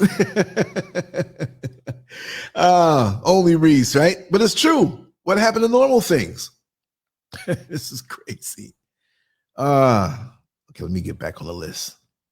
Indigo King. Welcome, brother. He used to dress like Zelda. There are a whole lot of hidden furries around, right? Okay, gags. A form of mouth bondage. Gags come in many forms, but ball gags are the most common. They may also take the form of a bit, cleave, pacifier, penis, or spider gag, among others. Mouth gags aren't usually dangerous, but they can be uncomfortable. Make sure to fit the gag properly to your or your partner's mouth. Yes, I'll remember that. I'm not into that. Gerontophilia, attraction to someone from a much older age group. May December relationship can fall into this kink if the members of the couple specifically fetishize about the age difference. You know, Scientific American explains this in more detail. Golden showers. You know what they said? Sea water sports. Look, we know what that is. Okay. Group sex. What is this word? Polyiterophilia. Polyiterophilia. Group sex in multiple party scenarios can be quite hot, but they can also be uncomfortable. Threesomes are more of the common arrangements, and a fascination with three-person sex is also known as trialism, troilism. Want to try a threesome yourself? Find out how to make it awesome. There's a link there, right? But the new word for it, especially when it's like a relationship, like a three-way thing, is throuple. THROUPLE. I think that's like, it wasn't around in my day, but that's a new word they have now. Like, we're a throuple, you know. Oh, when are you two getting married? What do you mean when do we get married? There's another person involved. We're a throuple. What do you mean? We're all getting married here. You may now kiss each other. Imagine, where did the rings go? Dun, dun, dun, dun, dun, dun, dun. That's crazy, right? Hematomonia, aka hermatolagnia, lust for blood and bleeding, may include wounds, vampirism, or biting to draw blood. It goes without saying that this one is obviously quite dangerous. You go on and mess around and want to bite somebody and they got HIV. All right. That's all I need to say. Harpaxophilia. Oh, you're not. Okay. Take a guess real quick. We got to play with this one. This is crazy. And here's the word. Let me see if I can copy and paste it here. Oh, man. This don't make no sense. Just don't make no sense. This doesn't make no sense at all. Here's a word. Right there. Boom. Look at the word. Could you, I'm going to take like 90 seconds. Just take a guess of what that, what that means. That word there I just dropped in the chat room. Harpaxophilia. Harpaxophilia. I had to put that word in there. I can't believe it. Harpaxophilia. All right. I'm gonna give you all a second to type it in. Take a guess what that is. It's no right or wrong. It's not like you have to be smart. Because if you ask me, I wouldn't have known that. Possibly, sugar. Possibly. No, because that's what I thought, Reese. Nah, it's not that. Come on, y'all. Let's have some fun. Oh, yeah, I was like, she's confused. She's like, I don't know what that is. Let's give it a minute. What do you think that is? That fetish right there. It does sound like instruments, like that first syllable, harpax, maybe playing a harp, maybe playing an old Tupac tune with a harp, right? Round and round, round we go. Ring, ring, I get around. No, that's not it, sugar. Diggs BTU7, what's up? I see you over there on Twitch. We're having fun over here. Okay, there it is. Nobody will see you because we get the multiple streams going on. Only I see you. So that's why I put you up to be seen right there. Spears. No, let me, okay, I'll just tell you, but let me go back to the list. Harpaxophilia is the fetish for being robbed. Listen, if you're out there listening, you happen to be a very rich person, just walk around me with lots of money hanging out of your pocket, preferably with huge denominations. And if this is your fetish, because it doesn't involve anything sexual from me, You can be a man or woman. I'm gonna rob you, take your money, and you'll get your jollies off real good when you go home. I was robbed. I was robbed. And we can do this multiple times. And I'll go right to the bank. Crazy. Crazy.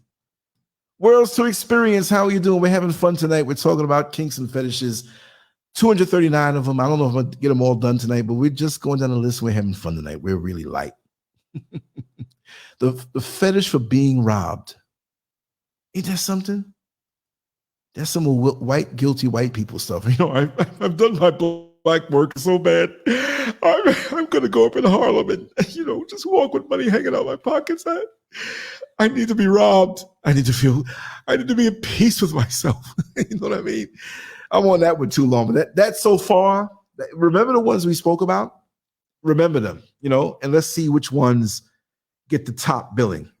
You know, and maybe I'll do like a community tab and put that in there, right? Helplessness, any role in which someone is helpless. They may be the victim to their role play partner, robber, kidnapper, etc., or their partner may act as a savior. Think of a princess who needs saving or an inept housewife. How do you get the housewife? Homeovestism, attraction to the clothing of one's own gender or by people wearing the clothing accepted as appropriate by their gender, for their gender by society. This fetish was first defined by George Zavitzenios. That's a Greek name right there. So you're wearing the regular clothes that you're supposed to be wearing. You know, not anything twisted in this twisted society. And it turns you on. Hybristophilia, arousal by the knowledge that one's partner has committed a heinous act or crime. Oh, God. This can include cheating, lying, robbery, or murder. This is sometimes known as Bonnie and Clyde syndrome after the American bank robbing and murdering duo. One partner is turned on by the other's bad deeds. Some people find themselves attracted to criminals who are in prison. That is a fact. I can tell you. You have these pen pal sites with these women who, doesn't mean they're all like unattractive. You have some attractive women who, I know, drop dead gorgeous women who just love to have pen pals and, you know, gravitated toward guys who are locked up for some really bad things. You know, it's like, I don't know. I call it the broken wing syndrome. Like, you know, it's like the bird with the broken wing. You want to save them. So it's like, oh, he's going to be there for the next 20 years. I need to fill his commissary up. He needs new sneakers. He needs money. He needs, you know, that kind of thing going on. Yeah. Hypnotism. In an erotic situation, hypnosis can be a form of consensual non-consent. Try out this kink with some sexy magician assistant role play. Like this is consensual non-consent. That's like taking it with the permission of the person. You have to have safe words, like in rape play. I'll just remind for those who just came in. Rape play where I have a rape fantasy. I want you to come to the door and I want you to rape me. Okay, what's the safe word? You know, you know, coon. And so when the lady says coon, you better stop. Or else it might turn out to be where you're getting booked. Central booking. Hypoxia. A paraphilia for being submerged underwater to restrict breathing, a type of erotic asphyxiation that can be fatal. Immobility, a kink involving bondage and force feeding. Okay. Impact play, any activity involving hitting either with body parts or other tools.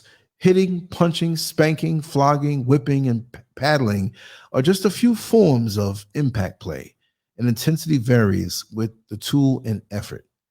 Impregnation, the fascination with making someone pregnant. Conception during sex, typically from a man's point of view. That could be a turn on when you're in a committed relationship, and that's the possibility where you want children. I understand that. Imprisonment, obsession with being locked inside cages, cells, coffins, or other areas. You keep doing some bad stuff, you might end up in a coffin. Yeah, but it seems like some guys like that. They get arrested, man, it ain't hurting me, man. I'm going where I want to go. Oh, so you like being in prison. Infantilism. Oh God, I look down the list and I'm like, oh God, we got some real wowzers coming. Infantilism, a specific type of age play where someone plays an infant/baby. This can involve pacifiers, diapers, bottles, etc. A second person may act as a nanny or parent. The next one is internal cum shots. What the heck? Similar to a semen fetish, but arousal is due to being ejaculated into rather than on. If you're trying to avoid pregnancy, anal sex is the only safe way to engage in this kink. But STIs can be transmitted through semen even during anal sex. Look, if you don't know that by now, if you don't know that by now, you'll quickly end up in the clinic. Ooh. Okay, here we go.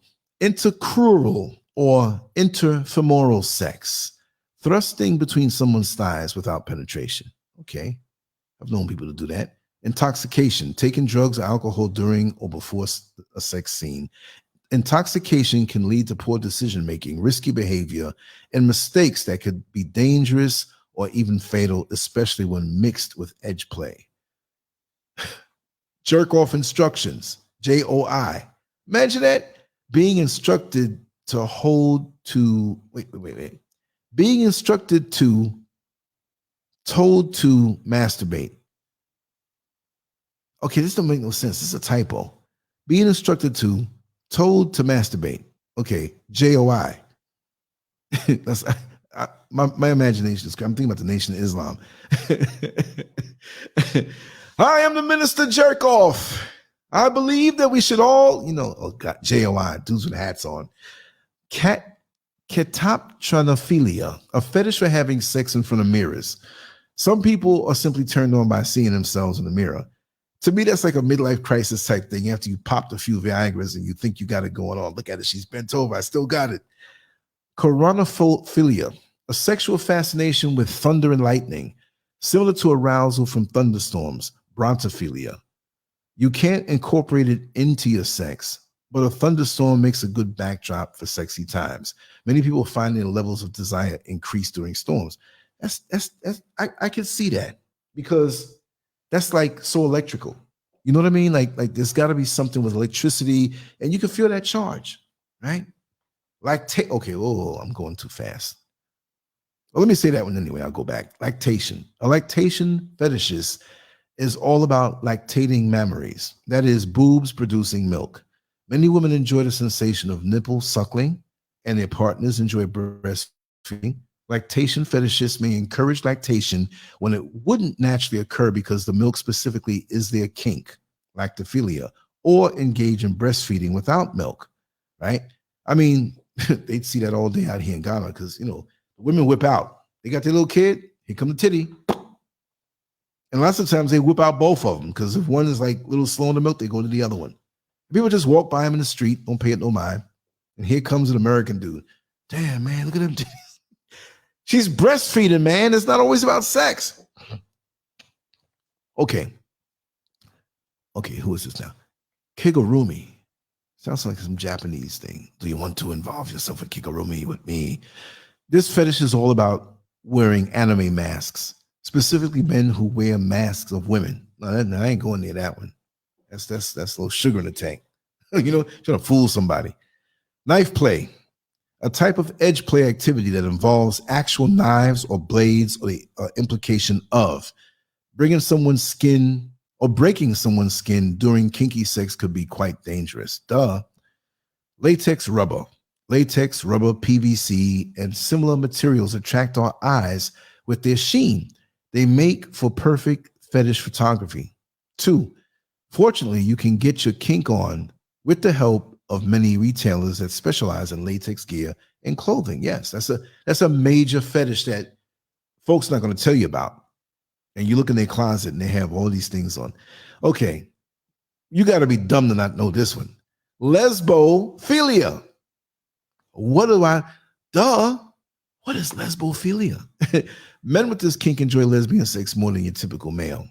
Some may go so far as to imagine themselves as a woman in girl-on-girl scenarios.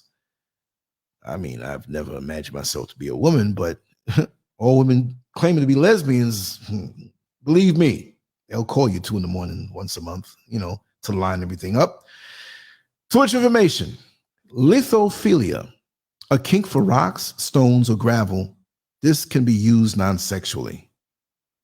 Macro fetish. People with this kink enjoy partners who are giant.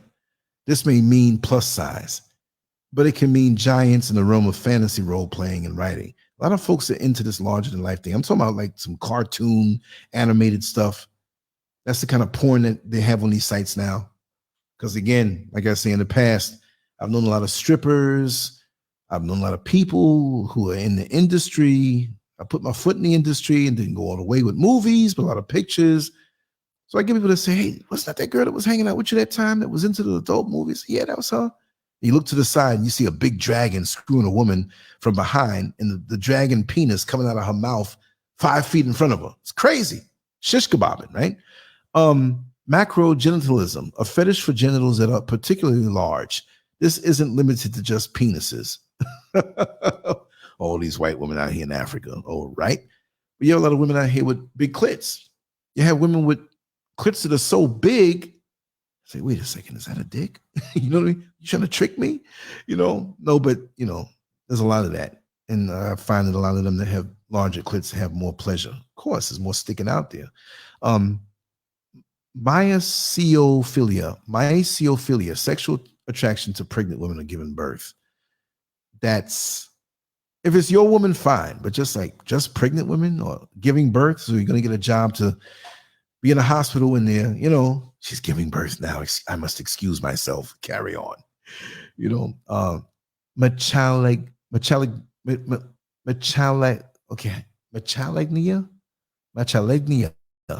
a fetish dedicated to armpits, including kissing, licking, and smelling. This kink also involves inserting penises in the armpit for stimulation. Like the story I told you about the guy who said, listen, get down on your knees to his woman in the living room. She's like, okay. She thought she was going to be asked to perform. No, he got a little Vaseline, slapped it up under her arm, and he got behind her, but not directly behind her like doggy style. She was on her knees and upright from the knee up. He said, lift your arm, right? Lift your arm. Vaseline. Yeah. And he put his penis in her armpit. And then he said, act like you're running real fast. Just move your arms. I'm getting tired. Keep going. I'm almost there. Oh, man. That's true, y'all. That's true. Masochism, enjoyment of pain, punishment, and torture.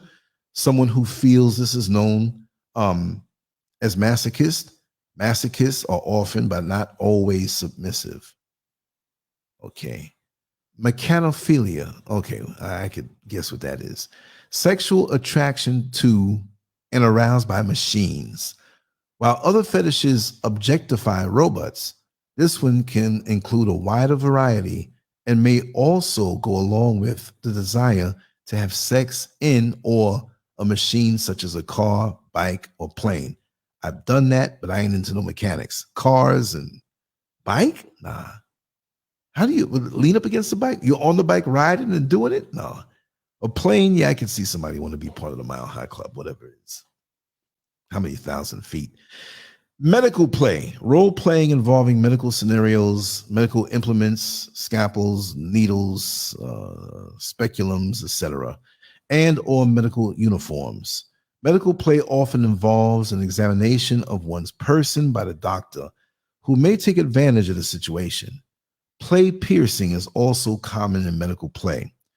Any play that breaks the skin can be dangerous if infections occur. Menophilia, what is it? Attraction to men, right? An obsession with menstrual blood. Fetishists of this type don't mind period sex. In fact, they may prefer it. And they might like going down on a woman when she has her period. Marinthophilia, the fetish for bondage. See also vincelagnia. Mess fetish, hygrophilia. If you would rather avoid the wet spot on the bed, then this kink probably isn't for you. Mess fetishists enjoy the mess created by sexual fluids, both male and female fluid.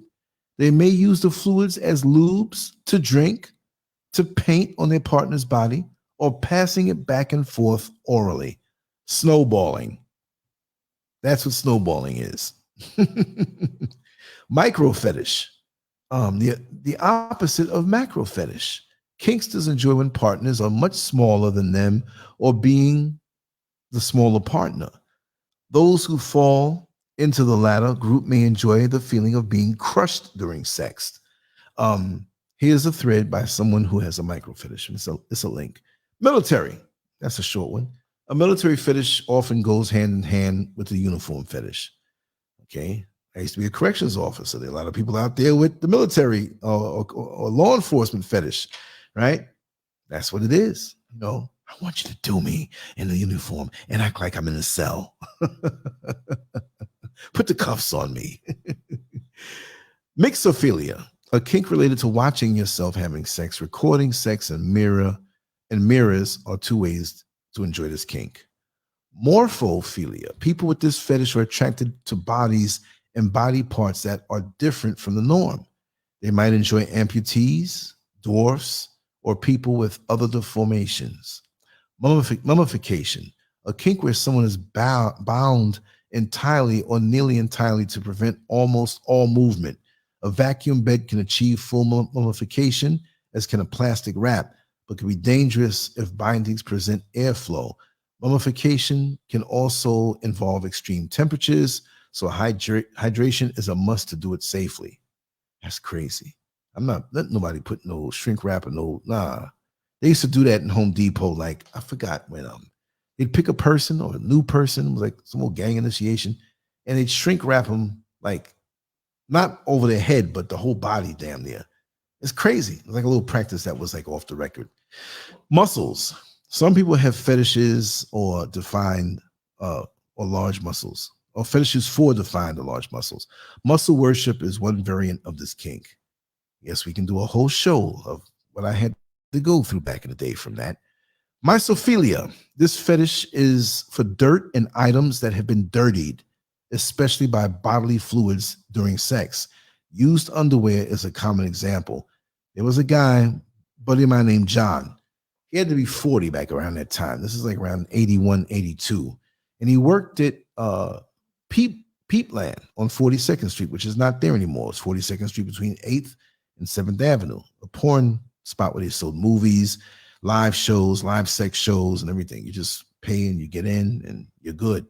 And he was telling me how one of the girls that worked there had a soiled panties business. Now, this is like mail order stuff. And she had stuff set up in magazines, and she did photo shoots and stuff. And she would point to certain magazines that she starred in because you didn't have the internet back then.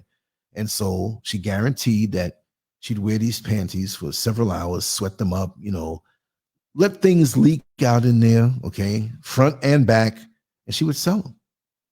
It's crazy. And then she got greedy. She'd have other people like rub this, and sometimes she'd rub her stuff on there and sell it, whatever. And she got greedy, so she can churn out more product to say, right? Let me check the chat room, see how we're going. Yeah, this is crazy. It's crazy. Midnight Green, how are you? I see you. Would you say, Sugar Pea? You sure that's what they mean? Take a look a little deeper. Church says it's holy milk, swallowing holy milk, which is from a man. Yeah, exactly. Exactly. Yeah, they're bugging Home Depot. Back to ER stories. Oh, they're still doing that. Yeah, but I forgot like the reason why. Was it a new person, or if they were the manager, or some new person, or somebody, or a certain department made a lot of money, or they just picked some? I don't know, but I remember that. They could never catch me. Oh, heck no. No way. It's in my DNA. You're not gonna, bondage me up. White folks around. Hee-haw! I will bust through that thing like the Hulk. I'm seeing some crazy things here. Let me see what's up. Is this okay? Yeah. Narratophilia, fetish shared by those who enjoy telling and listening to dirty stories, talking about sex or incorporating dirty talk into sex. Well, I guess that's partially what we're doing now. We're speaking about, okay, it's not so bad. And I'll tell you why I don't think it's so bad. Nasolingus, a fetish for sucking on someone's nose. I thought it was about snot. But still, this cavities are always moist, Nasophilia, fetish for noses. Necrophilia, the fetish for human corpses. And I've heard of people in real life who, you know, and if you're into that, well, get a good job at a local funeral home. Imagine that. You can't even get away from the perverts even when you transition. Somebody can be whacking off in your ear. Come on now. Oh, okay. I know what this is. Necrozoophilia, fetish for deceased animals. So, I mean, like you're driving down the road. Ooh, look there. Ooh, yeah, look that. It's a beaver. Pull over. Get him. Throw him in the back of the pickup truck. You eat beavers? Not really. I just want to take it home. What are you going to do with it? I'm going to jerk off all over it. Needle play. Playing with needles can involve breaking the skin and temporary piercing. Needles can also be used to scratch. If you're a DJ, you can scratch. Non-consensual. A kink for sex without consent. Rape. All non-consensual sexual activities and play or forms of sexual assault or rape. This is illegal, traumatizing, and can be dangerous. Nullification. Kink for removing any body part. This is very dangerous. Why would you say is? Of course. Like somebody pops your arm off and it's not dangerous? Here's one. Nullo. N-U-L-L-O. An extreme kink for removal of genitals. In practice, nullo is a very dangerous and can be fatal. Why? This person who's writing this is like the minister of useless information. You're telling me it's dangerous? Don't you think we all know that? Okay, nyctophilia. I'll say nyctophilia. It says NYC tophilia. I'm like, does it have something to do with New York? If you love the night, you might have this fetish. It can also refer to fetishizing darkness. Scotophilia has the same meaning, but like nyctophilia, the city that never sleeps, right? So it might be inspired by somebody, you know, growing up in New York City, man. It was sweet. You go out in the city and hang out. You don't really leave until the sun comes over. Okay, the sky starts getting lighter, then you know, okay, it's getting time. Need time to get home. By the time you hit the train, like when you're young, you're a teenager, you're not driving. You get the train, you get home. By the time you get like to Queens, like from Manhattan, and the sky was already getting lighter, you know, you still got time. But by the time you get it's daylight sometimes, oh, let's go get some breakfast. It's wild. Then you end up not sleeping, just laying a little bit down, around 6 or 7 in the evening for a couple hours. You get up and do the same thing. Objectophilia, objectum sexuality, also known as fetishism. This refers specifically to arousal by and sexual activity with an inanimate object such as shoes. Ah, yes. No, I'm not saying yes because I'm into that. I'm saying yes. Remember the story with the flashlight? My old girlfriend's older brother, and he was masturbating. He had a flashlight in one hand and his penis in the other, and he was making these noises in the room. And I went upstairs. And I'm like, I gotta see. And he was like, developmentally delayed. I can't say retarded. At my age, I should be able to say retarded because that was the word that was used. Don't switch up on me. I can't retain the new words anymore. Homeboy, not only was he retarded, he was tarded, but he was a nice guy. And so he taped all of these nude pictures on the wall in his room. Nobody went in his room. On the ceiling, on the wall in front of him, all the way down to the ground, wherever was visible. And so he'd masturbate. He'd lube up, masturbate, and have the flashlight in the dark room flashing it on different photos so he can look at the women while he masturbates. And after he caught me peeking in that, I couldn't believe it. I wasn't interested in that stuff. So he said, man, let me tell you why I did that. Because holding the magazine, you keep turning the pages and you stop whacking. You can see more women when they taped on the wall. In the magazine, you can see one picture at a time. I'm like, talk about efficiency. He's also the guy that was always taking light bulbs, like blown light bulbs. Well, if you have any bulbs, if you have any blown bulbs, could you give them to me? Could you save them for me? Yeah, no problem. I said, what the hell are he gonna be doing with light bulbs? So I was in my old girlfriend's room, which is the room next over. You know, I wasn't supposed to be up there. I mean, like they knew we were hanging out downstairs, but you know, wait till everybody go to sleep, and I'd go up in there now in the room. In the summertime, the windows are open. You can hear the trains far away, you know, noises far away. You know, on a hot summer night, the sound just carries. So I hear cling, cling, cling, cling, cling, cling. ding, ding, ding, like Christmas decorations bouncing off of each other. Not that you kind of hang. I don't do that no more. You know, I did it, you know, for a little time. My parents weren't really into that either, but I did that. And I was like, I got too wise to it from young. Wasn't into the whole Christmas thing. Not knocking anybody who is, but you all know what, anybody here knows what that is. Anyway, I'm like, yo, you hear that noise? That sounds far away, but it's kind of close too, because his window was open. I got up, it's about 3 a.m. He's sitting up there, beating his penis, flashlight in the other hand, but this time he had all these light bulbs in the bed. So because, you know, when you get in the bed and it's one of those really, you know, mattress that you sink in, he put all the bulbs around him naked. So you couldn't make a wrong move, roll over, you'll bust light bulbs, you get that fine glass all up in you. Light bulbs under his balls. I mean, it was dark, but I saw this. And he was taking his time. And I was like, I'm not into looking at no men, but I got to know the man, why you got light bulbs in the bed? I didn't say that. And I didn't stay around for the grand moment. I peeked. I was like, yo, he got light bulbs in the bed. He's playing with himself. And the next day he saw me, lamps. Because, you know, he didn't call me Lance. He used to call me Lamps. Lamps. I know you opened the door, but I was too far gone. I couldn't stop. You probably wonder why I had light bulbs in the bed. I was like, yo, I'm not being nosy on what you do. What you do is your business. But, yo, why did you have light bulbs in the bed? Because it makes me come better. I said, what? Light bulbs in the bed makes you come.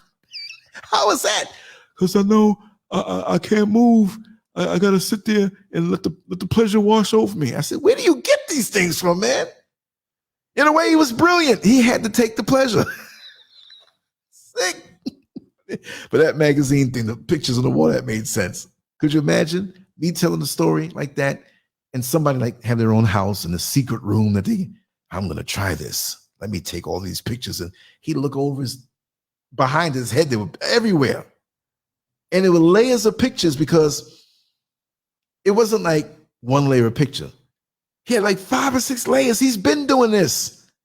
So if you peel back the pictures, because some were falling off, I said, I almost said his name. I don't want to say his name.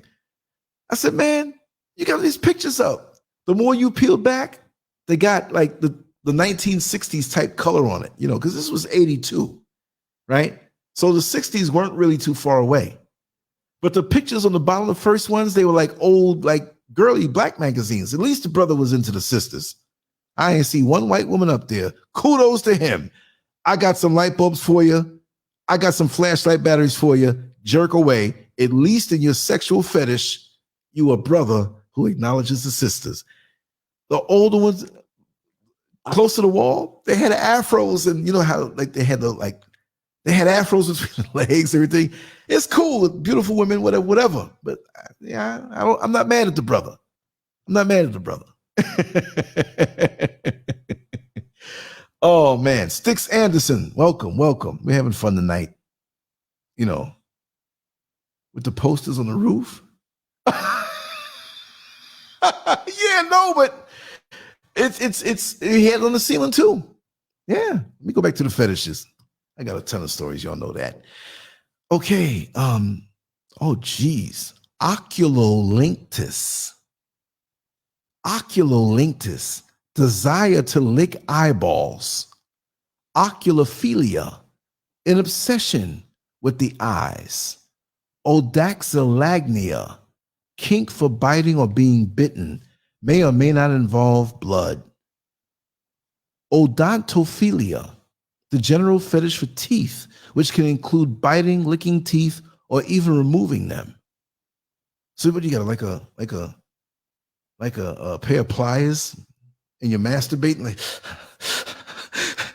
I want to feel the ultimate pleasure and pain at the same time. Imagine that. They're real close with dentists, right?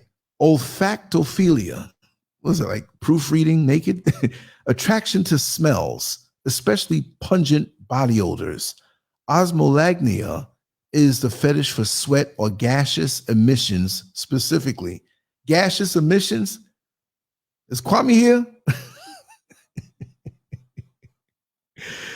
Omarashi, Sounds like a Japanese name. What is your name? I am Omarashi. I'm ninja warrior. Never lost a fight. That's right. The Japanese word for fetish relating to having a full bladder and urinating on oneself. No, don't call me no Omarashi. I am great warrior. I never lose fight, but I piss every time I fight. Orgasm denial? Orgasm denial? Type of play where someone's orgasm is denied entirely, limited, ruined, or delayed. Wow. I don't know about nobody else, but you ain't messing mine up. Or I act like not having one and like get it at the last minute. Like, oh, you feel like you're getting there? No, not really, but I'm almost there. And just, you got to control your breathing. I think you're coming. No, I'm not. I'm coming. I tricked you. Right? Nah. Carezza, that's the word I knew from reading The Joy of Sex back in 1976. That was kind of freako from back then. Carezza, that's delaying your orgasm, not denying it, just delaying it to make it more explosive. And the more you can delay it, pretty much the more explosive it can be. But sometimes if you delay it too much, it just piddles out like a watery, nondescript, forgettable orgasm, you know? Otherness, sexual attraction to someone from other places, including aliens. See all xenophilia and exoticism. Other places, including aliens. Like, when was the last time you had sex with an alien? Why are you craving something for something you never saw? My fantasy is to be abducted by aliens. You have a bunch of Indian men. Well, you want to be abducted by aliens? We're here to, we're illegal aliens in America. We will abduct you. You have nice ass. We don't have that in India. Partialism, sexual obsession for specific body parts and not the whole. Whole spelled WHOLE. You got to have the whole, the HOLE, right? Eyes, faces, forearms, and feet are all common objects of obsession, but any part will do. Picatiphilia, fetish for sinning and breaking religious rules, like those, like the porn where you have the nuns giving head to the priest. You know what I mean? They like all of that, and some like it, you know. And I mean, some in regular Black Christian churches like the whole. We know that, right? But the whole church thing turns them on. And some of them like when I told my adult story about the young lady who liked to read Bible stories when having sex, like just, you know, scriptures, you know, bent over reading and reading them too, read them out loud. Yes, the Lord is my shepherd. I shouldn't even mix it up like that, right? I mean, I know what it is, but and to do that and read uninterrupted while someone, need I say who, was going down to them. And they keep reading and they're sitting there on the edge and they dress real sexy, high heels, the skirt up, the garters, the this and that, the titties pushed up and the blouse open, but they're reading the Bible. And they don't stop. They'll slow down a little bit like, no woman, no weapon formed against, so prosper. Yep, this is real. Old SCURV has been around the block a couple times. Okay, pedophilia, fetish for dolls, especially sex dolls. Okay, I didn't like that one. It better be just dolls. Pedophilia, that I in that word saved it. It's not pedophilia. Pedio. Well, I got you some Pedialyte. You want to drink some of this? Penis humiliation. A kink involving insulting insulting a man's penis, including size, appearance, and performance. More on this BDSM humiliation. Penis insulting a man's penis. Like you're sitting there chilling, you might be asleep, I mean, and your woman's cursing out your penis. You too small. You didn't do anything anyway. So and so. Okay, this one here is like a weird word. Pedectophilia. Like I said, I'm gonna post this, you know, in the comment section and on the chat room before we go. Pet play. Any kink where someone acts like a domesticated pet. Cats and dogs are especially common with leashes, collars, and food, water dishes used as props. So yeah, that's big in Europe. Phallorchogolagnia. That's how it's spelled. Phalochoiogolagnia, arousal from pain directed toward main gen. That long word for that? That looks like an Indian word though, for real. Phallophilia, obsession with large penises. Many people share this kink. Well, yeah, all these white women coming out here to Africa. Big penises are all over the world, but I think there's more of a, I don't know. I'm not looking. Phobophilia, sexual obsession with being afraid. This fetish can be directed toward hate as well as fear. Of being afraid or hating something. Wow. I can see it now. Honey, are you feeling okay? No, I came in the movie theater because it was scared me so much. I came so good. We got to watch that movie again. Phygophilia, fetish for being a fugitive on the run. So what happens if you're not like a fugitive? Like, do you I'm going to commit a crime and I'm going to run. But the thought of them almost catching me gets me off. Guess for the night in your house. Phygophilia, fetish for being, okay, that's the one. Fetish for being a fugitive on the run. Pictophilia, okay, fetish for watching pornography, especially of the same actor. You have a lot of that because, you have porn sites like Pornhub, RedTube, and all those other ones. Listen, I know a lot of people up in them bad boys. So I'm on there a lot. People send me things. No, you're just on there watching it. Yeah, you see things like, wait a second, what is that? Living the life I lived, it's not like you know what I mean? I know a lot of them people. But they have their own pages and people who fixate, as in OnlyFans. You can have your own page. And trust me, there's a lot of folks that don't know about OnlyFans, so I will explain it. OnlyFans is I can't say it's the YouTube of sex because OnlyFans was not created for that. But they allow you to have adult material there, free and pay. There's a free side and a pay side.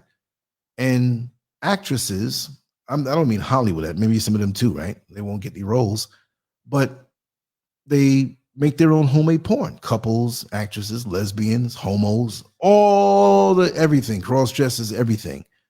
And they charge a monthly fee. Could be anywhere from a couple bucks to a whole lot, but you have to produce this content. And usually you have a lot of fetish specific material there. Like some women or men, but it's usually the women, may specialize in the toes and the feet and the foot fetishes. You see, a big-breasted woman naturally may be a titty thing, and so on and so forth, right? So a lot of them will have like dedicated fans, and these people are, not everybody now, but if you run it right, you're going to make, because if you strike the mind of one of these people who are into the fetish of something and you fit the bill, they just throwing money at you. Oh, God. I talked to one old chick I knew that was trying to get, I want her to come on the show and talk about some of the things and propositions she's had. And these dudes will do flyouts, which is dangerous. But they love you enough, lust you enough. I will pay. And some of these people got money. I will pay you $20,000 to spend the weekend with me, and we don't have to have sex. It's crazy. A lot of these people get killed too sometime, right? I think there was a chick there, came to Ghana, white girl, disappeared. Ain't nobody saying nothing, right? Anyway, I'll leave that alone because I'm out here. I ain't trying to blow nobody up, although it's wrong, right? Play piercing, piquerism, and how do you spell it? Okay, with a C and with a Q, right? Okay. Play piercing is performed for temporary decoration as well as for the sensation of breaking the skin. Plushophilia, fetish for stuffed animals. These people may have a kink specifically for teddy bears, and they may be furries. Reddit. Okay, this is the same one under a different name. Okay, so sometimes these are they replicate. Pony play, a kink for acting like a pony or its master. Ponies can wear everything from blinders to bits to bridles to fake ears and hooves. Ponies are trained by their masters and may even do manual labor. I thought they were saying masters and may even do manure. Before I saw Manuel, I thought it was manure. Might do that too. Psychrophilia, arousal by being cold or watching others be cold, having sex in freezers and or meat lockers. Mind you get locked up in there or around ice might fulfill this kink. In other contexts, a psychrophile is an organism such as bacteria that grows in extreme temperatures, such as the poles or deep ocean. Now, I mean, I'm not into that or whatever. I remember one time, a long time ago, it was freezing cold. This chick was like, let's go outside. It's ice. This is blizzard weather. What you talking about?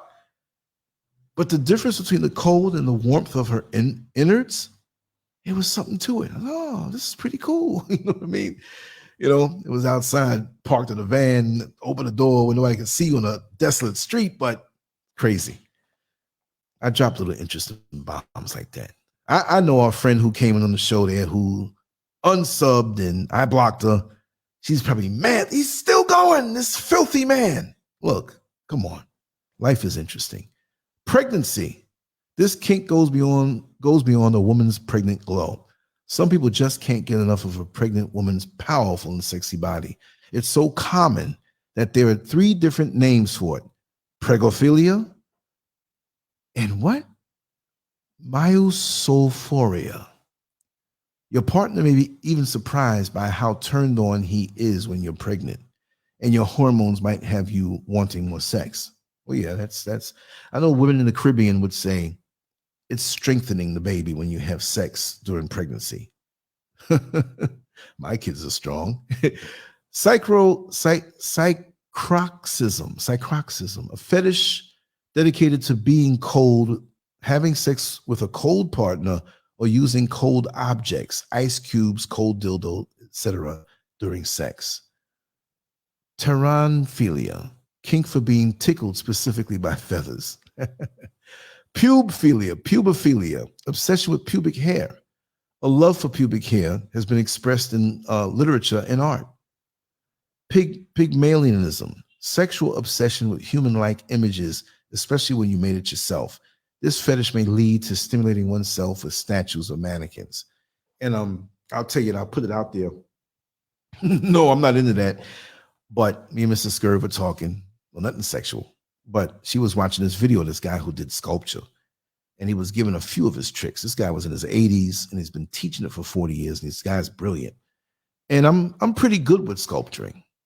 I think I'm pretty damn good with sculpture. So she was like, why can't you make some of the statues like that? I'm like, with the concrete? I don't know how to work with that. I got to get somebody to kind of teach me. But really with magazines and newspapers, like paper mache, like that. But you'd have to get like coat hangers and bend things a certain way and have the form and shape. And then as you have the basic form and shape, then you can put other clay-like stuff over it and make yourself. But I can do good faces and make it look like you with that. That's another one of my hidden talents that I threw to the back burner because it's like, it's too much to do. But I'm going to try that. And I'm going to get some flour and I'm going to do something not small. Because she was saying like, we can do some statues for the house or something. But I'm going to do some dope stuff. I ain't doing nothing like some, I'm not going to say preschool like I'm putting them down because we all were preschoolers at one time. But I'm very interested in doing that. Some really, really, and I want a huge iron type of phallic thing painted like a black, whatever, you know, not a black penis. I'm just saying like something interesting that you have to, what am I looking for now, the word there? When they use the iron and do it together. What am I? Come on now, it's a simple word. Anyway, that's what I want to do. One of the things I want to do. Okay, what's this one here? Welding. Welding is the word I was looking for. It's getting late over here. Anyway, pygophilia, partialism to butts, and seeing, touching, and playing with them. Okay, I admit, I'm into pygophilia. But what black man isn't? We love butts. Paralagnia, sexual arousal from watching or setting fires. Now that's like sexual arousal. Come on, man. Playing with fire is dangerous. At least one study has been done on the subject. pyralagnia. And you getting sexual, really? Why don't I just take you and like throw you in a pit,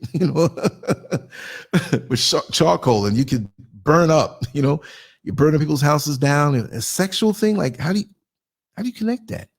Okay. Okay, here's another one.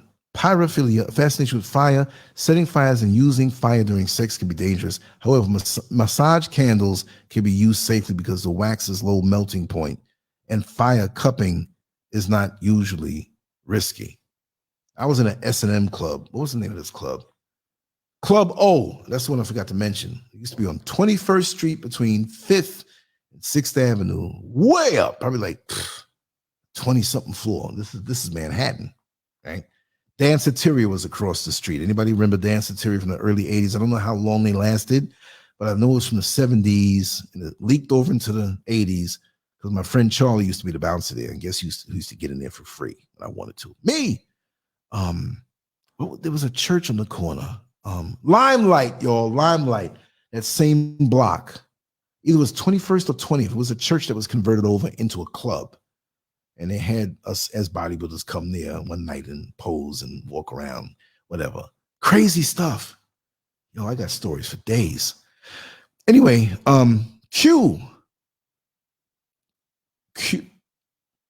Curophilia, fetish for hands. Some people fetishize certain parts of the hands, such as the fingers or fingernails. Others may prefer hands of a certain size or shape. Still, others with this fetish may enjoy seeing hands performing certain actions. It could be masturbation or something non-sexual, such as washing dishes. Rape fantasy, a fetish for acting out a pretend rape, consensual non-consent. This fantasy can occur on both the victim or perpetrator sides. Arousal at the idea of rape is known as rape or raptophilia. There's no E there, so maybe raptophilia, raptophilia. Revving, like when you're revving a car. Kink for watching someone rev an engine. For real? Especially when they wear heels. Oh, you're getting too detailed to this. Wear the heels and get in the car and rev it. Also known as pedal pushing or pedal pumping. Come on, y'all. Homegirl was pissed off. This is fun. This is interesting. I didn't know these things. There are plenty of videos on pornography sites that, and even YouTube, featuring women in bare feet or high heels pushing the gas pedal. Sometimes these women are referred to as gas pedal honeys. Wow, I'm learning. See, YouTube, there's a lot of fetish stuff on there. A lot of fetish stuff, sexual fetish stuff that doesn't cross over into something that is considered pornographic. And they use those YouTube pages to get you to come to their OnlyFans page or a website. There was this white woman who, somebody sent it to me, and I ain't looking at a white woman. But they said, can you figure this out? And he didn't know what it was all about. He didn't look to the end. It was to get people to come to the end of the video and get you to go to the OnlyFans page where she can show more. What was she doing? She was doing housework in a teddy in high heels. And she had other videos where she was doing it like in bikinis and stuff, high heels.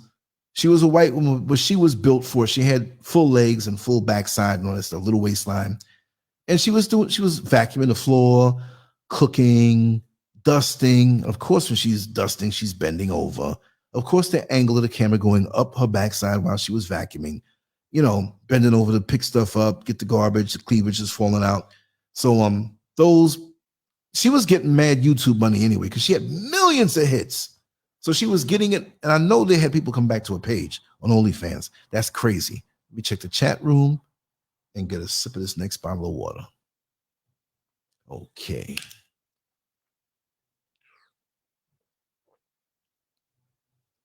Oh, God. I got water drinking philia, but it's not a sexual thing, right? But you're right, Oyala. Like she said, I really don't know. I really don't know how some of these are turn-ons and get-offs. To me, my theory is that it always goes back to the childhood. Coming up. It's not like, I was a kid, I used to love, but it was something in your development. I mean, we all have things, We'll do some private shows again. Let me go back. Here we go.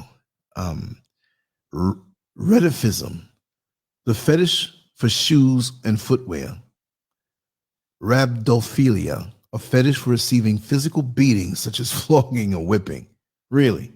Robotism, kink for robots, cyborgs, and androids.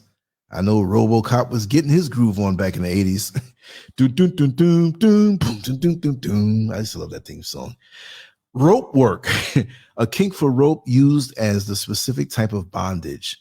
Popular types of rope work include the Japanese-inspired shibari, more correctly called kenbaku. Rimming, a kink for giving or receiving rim jobs. Interested? Check out our guide. People will say, well, what are rim jobs? That's ass licking, y'all. Sadism, the kink for providing pain. Masochists and sadists often come together to meet one another's kinky needs. That was a late sentence. Masochists and sadists often come together. They spelled it C-O-M-E, not the porno way of C-O-C-U-M, right? You know, it's a whole different text when you get that. I need to come see you, right? Savantophilia, fetish for people who have cognitive impairment or delay. Scatophilia, yo, I don't need to read that. A fetish for fecal matter, also known as coprophilia. Let me tell you something. This back in 2007, 2008, I had a website called SCURV Originals. SCURV and Originals, but not with an S at the end, a Z. And that's when I started out, and it was like I was doing artwork. But by that time, I'd already evolved into other things, the writing and the art.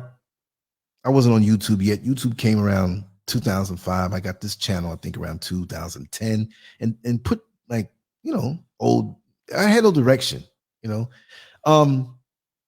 Somebody had hacked into my website, and all the links, like to go to different articles and different pieces of artwork, they replaced it with scat sites. A friend of mine called me up hysterically as I was on your site, man. Every click that thing I clicked on was scat. I said, nah. He said, go see it. I went on the site. Lo and behold, and it wasn't even like, there's no regular scat site, y'all. But this, it was extreme. I mean, oh man, people eating it, rolling around in it. I ain't gonna say what it is. Y'all know what that is. You'll know what it is.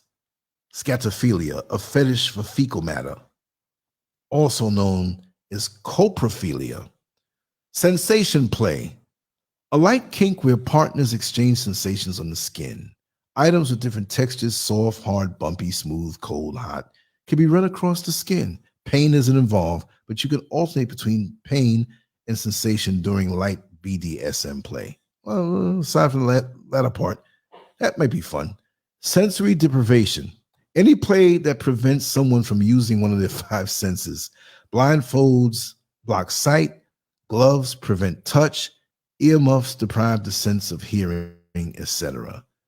Siderodromophilia, a fetish for trains or engaging in sexual activity on a train. Been there, done that.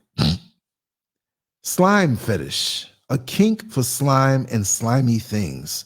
Tentacles are a prime example of a slime fetish in popular media. This fetish is closely related to the mess fetish. Sneezing fetish, a kink for watching someone else sneeze.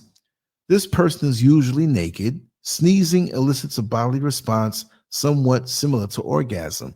People with a sneeze fetish might also participate in tickling and forced urinating kinks. Okay. Snuff, a fantasy fetish for killing someone or being killed. Oh, come on. Okay, a fantasy fetish for killing someone or being killed. So, you know, okay, I got a fetish for you killing me. And after the whole thing, do you come back and say, man, that was a good one. Well, that felt good. You're dead. You live in certain parts of the, you know, in America, you might have that come true. You know, snuff is often considered to be an urban legend, and it's obviously dangerous and illegal in practice. Duh.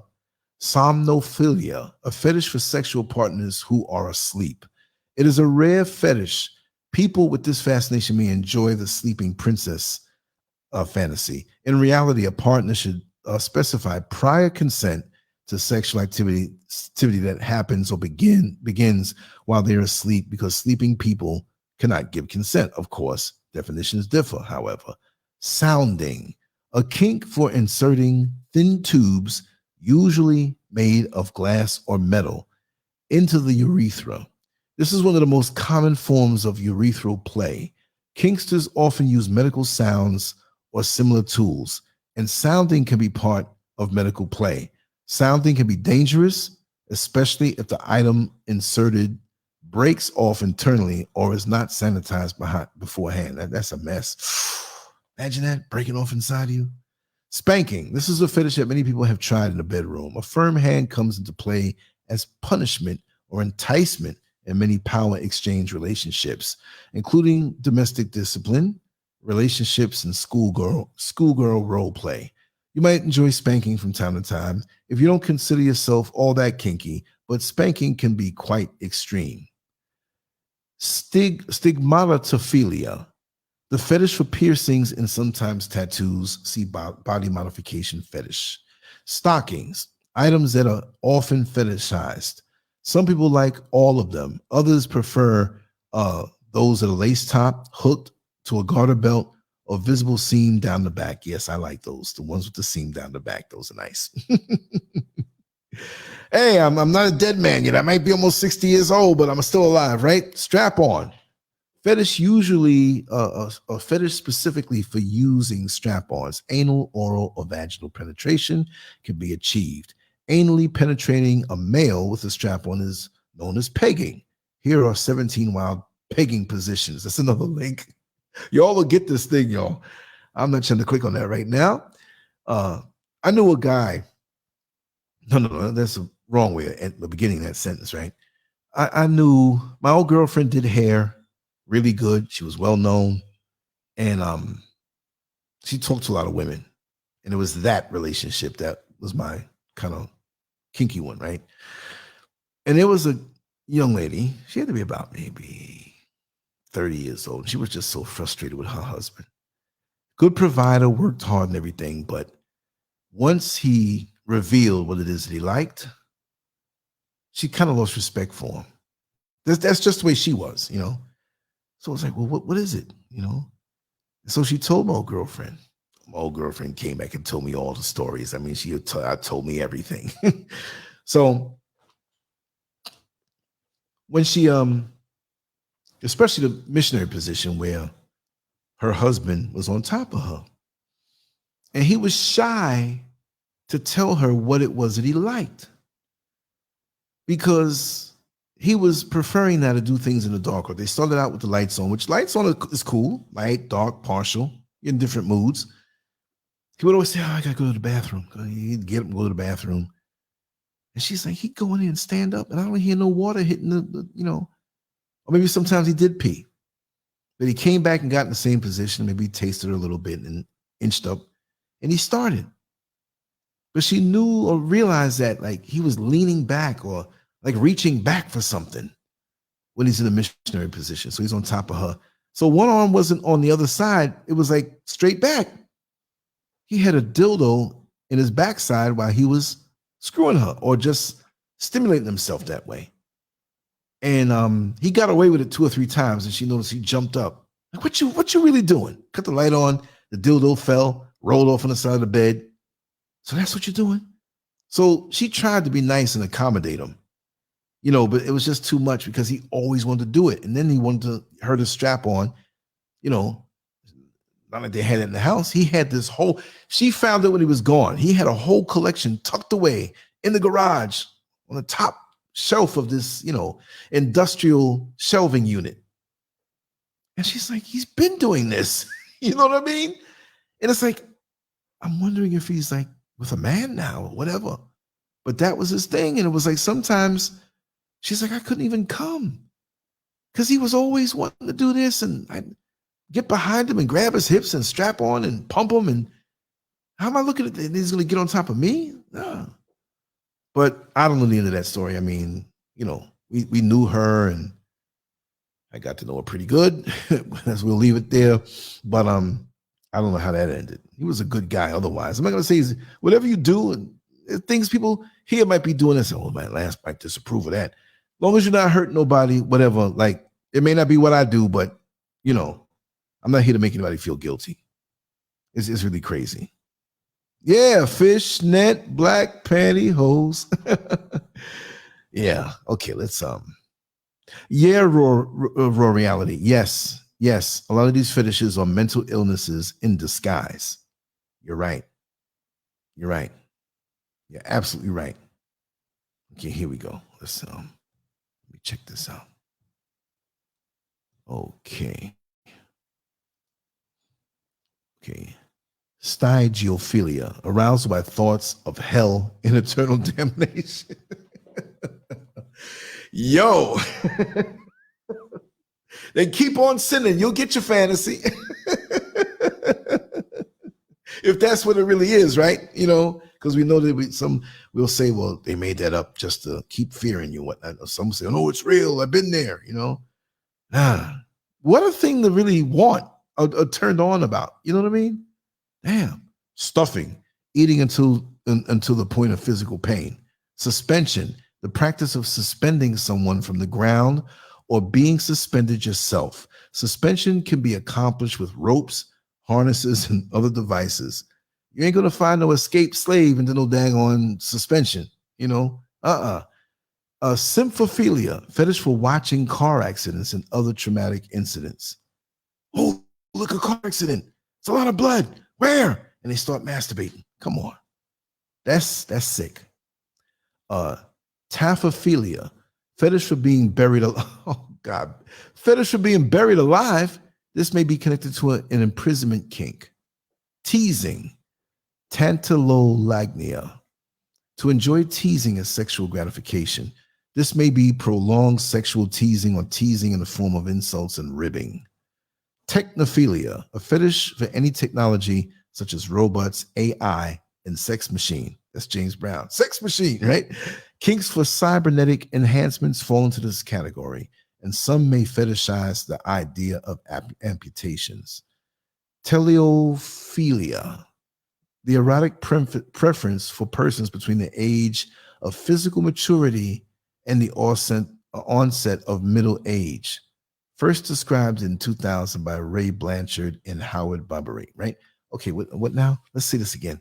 The erotic preference for persons between the age of physical maturity and the onset of middle age. So where is that? I mean, you can be physically mature at 18, younger. Now that's some old pedo stuff, right? And the onset of middle age. So that's a wide range. Prime of life, right? Oh man, they're 35, they're 40, they can get it. Telephonic cophilia, a fetish for phone sex and talking dirty over the phone. Well, most here have done that to a point.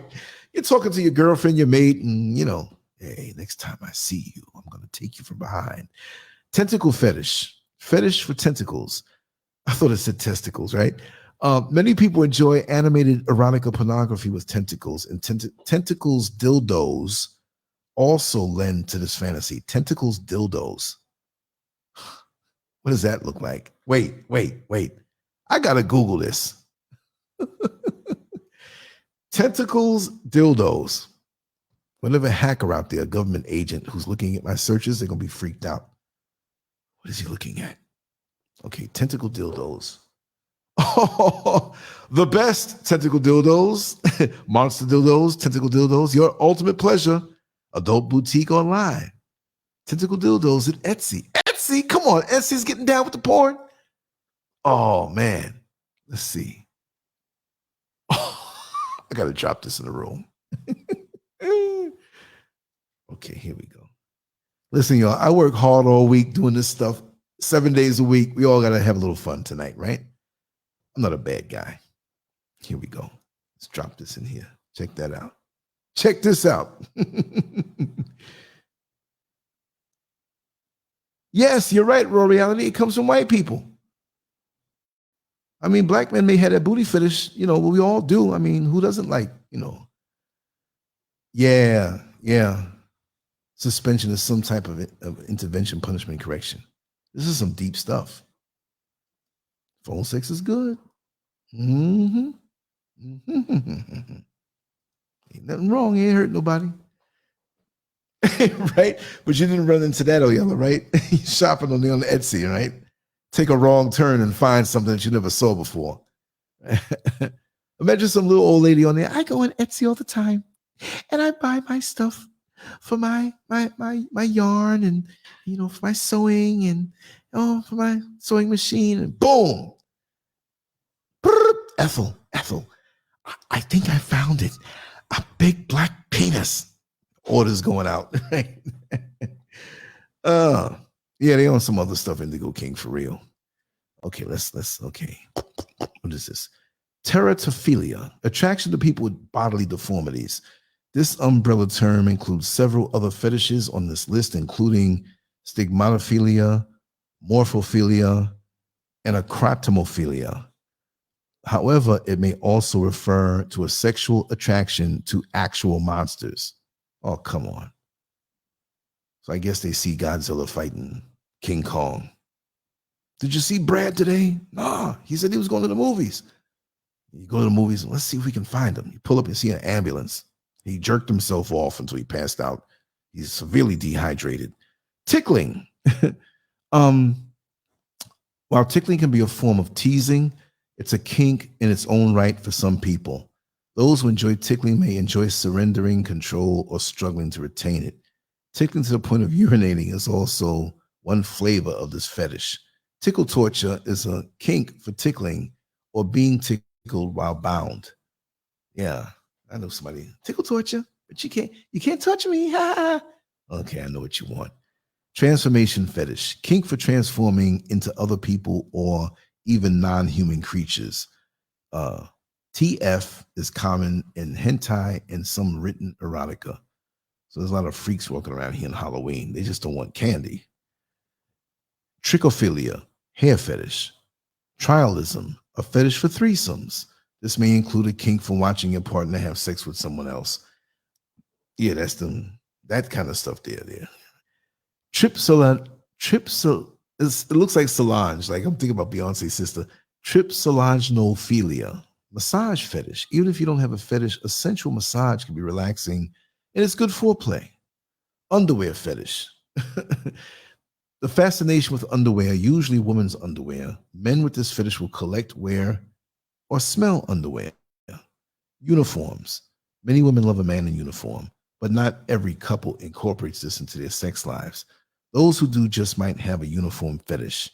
Uniforms, of course, can make someone feel like a powerful person. Military, police, and firefighter uniforms are some of the most popular, or help you get into the role of a schoolgirl, waitress, or Playboy bunny.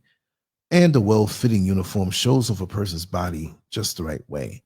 If your job requires a uniform, you're in luck. Otherwise, you can hit up a costume shop or even buy uniform-inspired lingerie. Okay. Ursisagalmatophilia. Don't ask me to repeat that. Kink for teddy bears and dressing up as a teddy bear and animal. We heard that already before. Urtication, using the nettle plant to sting a partner's skin. That's straight cruel. Have you ever had nettles rubbed by you? That's no joke. You wake up in the morning time and nettles are in your underwear. You know where you'll be scratching that day. Vaccinophilia, vaccination fetish. See also medical playing. We know those with the vaccination fetish. They had no problem with the taking the jab. Oh, matter of fact, can you give me that 5 more times? Why? You already got it, Vicrophilia, being sexually vicarious, specifically related to enjoying other stories of sexual activity. There must be somebody enjoying my stories. Vincelagnia, a kink for being tied up and at the mercy of another person. This is a type of bondage fetish. Oh, God. Vomit fetish. Emetophilia, a sexual obsession with the act or substance of vomit. Hang out around a couple of bars. Push some drinks on people after they went to the restaurant that was all you can eat and stuffed. you'll get your fantasy. Vorophilia, sexual desire to be eaten alive or eat someone while they're alive. We're not talking about like eating their coochie. We're talking about eating them like Golden Corral or some all-you-can-eat joint. Vor would incredibly is incredibly dangerous and illegal.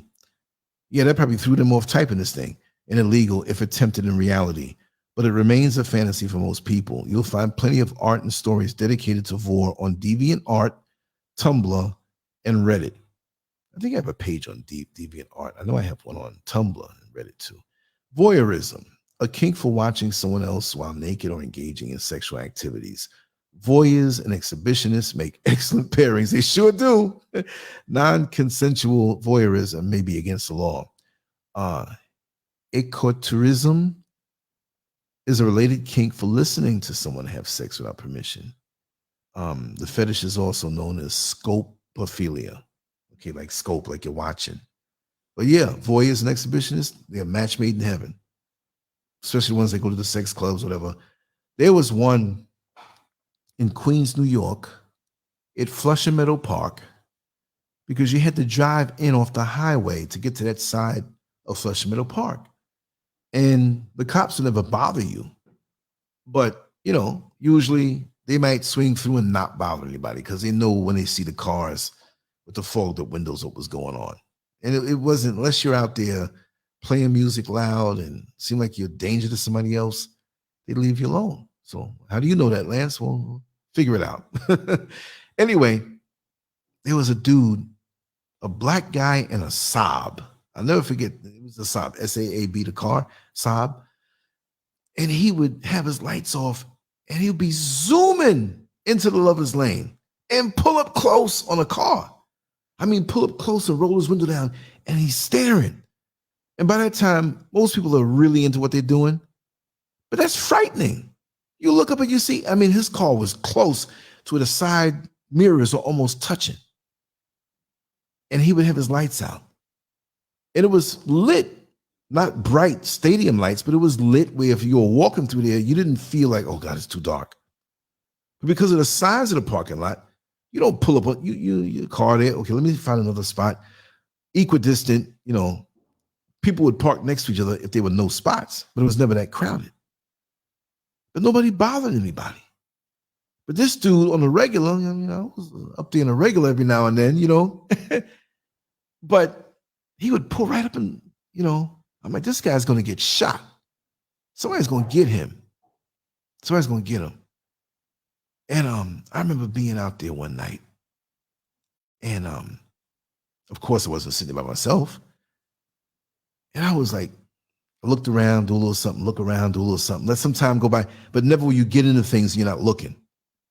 Yo, there was a dude. This dude was so ugly. Hey, I hate to call another brother ugly, but the shock that went with it. Somehow, he got to the point where he can put his, because I looked up, I didn't see nobody. 3 minutes went by. He must have ran up or whatever. He pressed his hands and he was looking at me and the woman.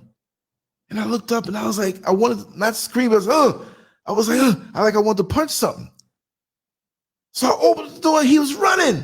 And there was a car waiting for him, like a getaway car in the park. I got up and ran after him. Without a stitch of clothes on. But that's something you don't do. You don't take everything off. I was relaxed that night. And he kept turning around. I said, you're going to get what you're looking for. Like, that's like when I'm in my private space, I'm stupid. I'm coming after you. In the street, but the car is my private space. But anyway, people are bold, and these voyeurs will do anything. They won't watch porn. They want to see the real thing, and they want to see it without you knowing they're seeing it. And I got a ton of other stories for that. I'm going to do an adult show one night and do it where it's limited. You know what I mean?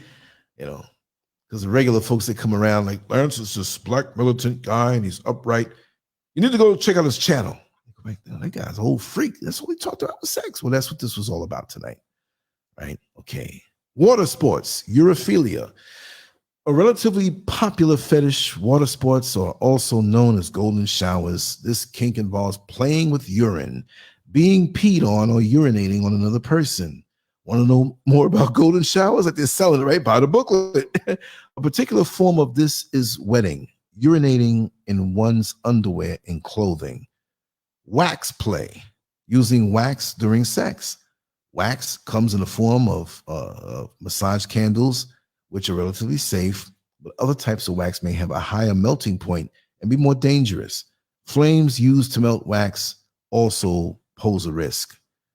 I saw somebody in that same club. Oh, they were on this thing, the stretcher thing, like you lay on your back and you put your arms up.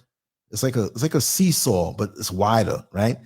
And you strap your arms. The Addams Family, what's his name? He used to stretch himself on that and around your ankles. This is a old Jew guy, and he was blindfolded. I'm watching this, right? I've seen so much with my eyeballs. And so there was a woman who came by with the wax and the candle and poured the wax all over the man's balls. Then she went and got another candle. So this is what this reminded me of, because it probably had a higher melting point, right? And there was a lot of wax in there that was liquid. It was a bigger candle too. So he was, and she was talking, like, kind of let him know that she was back. Oh, you're going to love this one. You're going to, yeah, please, pour it on me. Oh, yeah, pour it on me. And she like wanted to make a cast of this guy's nuts with all the wax that she, and the flames in the wax. I was like, oh, this is the wrong kind of wax. That dude was like, he shrieked to the point where I had to cover my ears. I'm like, yo. He almost busted out of the thing. This guy was weak. He was trunk heavy, little arms and weak, and little. I'm not looking at this stuff, but I mean, like, barely poked out of the hair. Right? Oh man, she did the wrong thing. She put it. Oh my God, I'm so sorry. And she was acting dominant, but really he was the one paying her, so he was the one who was in charge. Crazy stuff. Reese, yeah, I'm funny, all right. I gotta have a funny night. Yeah, burning the nuts off for real. He probably went home with no hair in his nuts. Went home to his wife, honey, where's the hair off your nuts? I stood it over the stove when I had it on. I was trying to reach a cabinet and the fire burnt my nuts off, right? Okay, here it is. Weapon fetish. Sexual arousal due to weapons. This appears in some erotic media. Wet and messy. WAM fetish. Being turned on by being soiled by other things other than bodily fluids, also known as splashing. This can include food. Xenophilia, sexual attraction to exotic people or objects. Xylophilia, fetish for wood. It may also be described as an attraction to nature, sexual or in general. Yeastiality, like bestiality, yeastiality, sexual activity involving bread. Oh, wow. Especially warm dough. This may be an alleged kink. Introducing yeast to the genitals can lead to an infection. To the yeast, my brother, to the yeast. Vanglorious. Xylophilia, arousal. Oh, aroused due to jealousy? Either your own or someone's jealousy over you? Cuckold fantasies are one such example where men know and sometimes watch their wives engaging in affairs. Zentai, wearing skin-tight suits while grinding against others in similar suits. Remember that song from 74? Skin tight, skin tight. Then they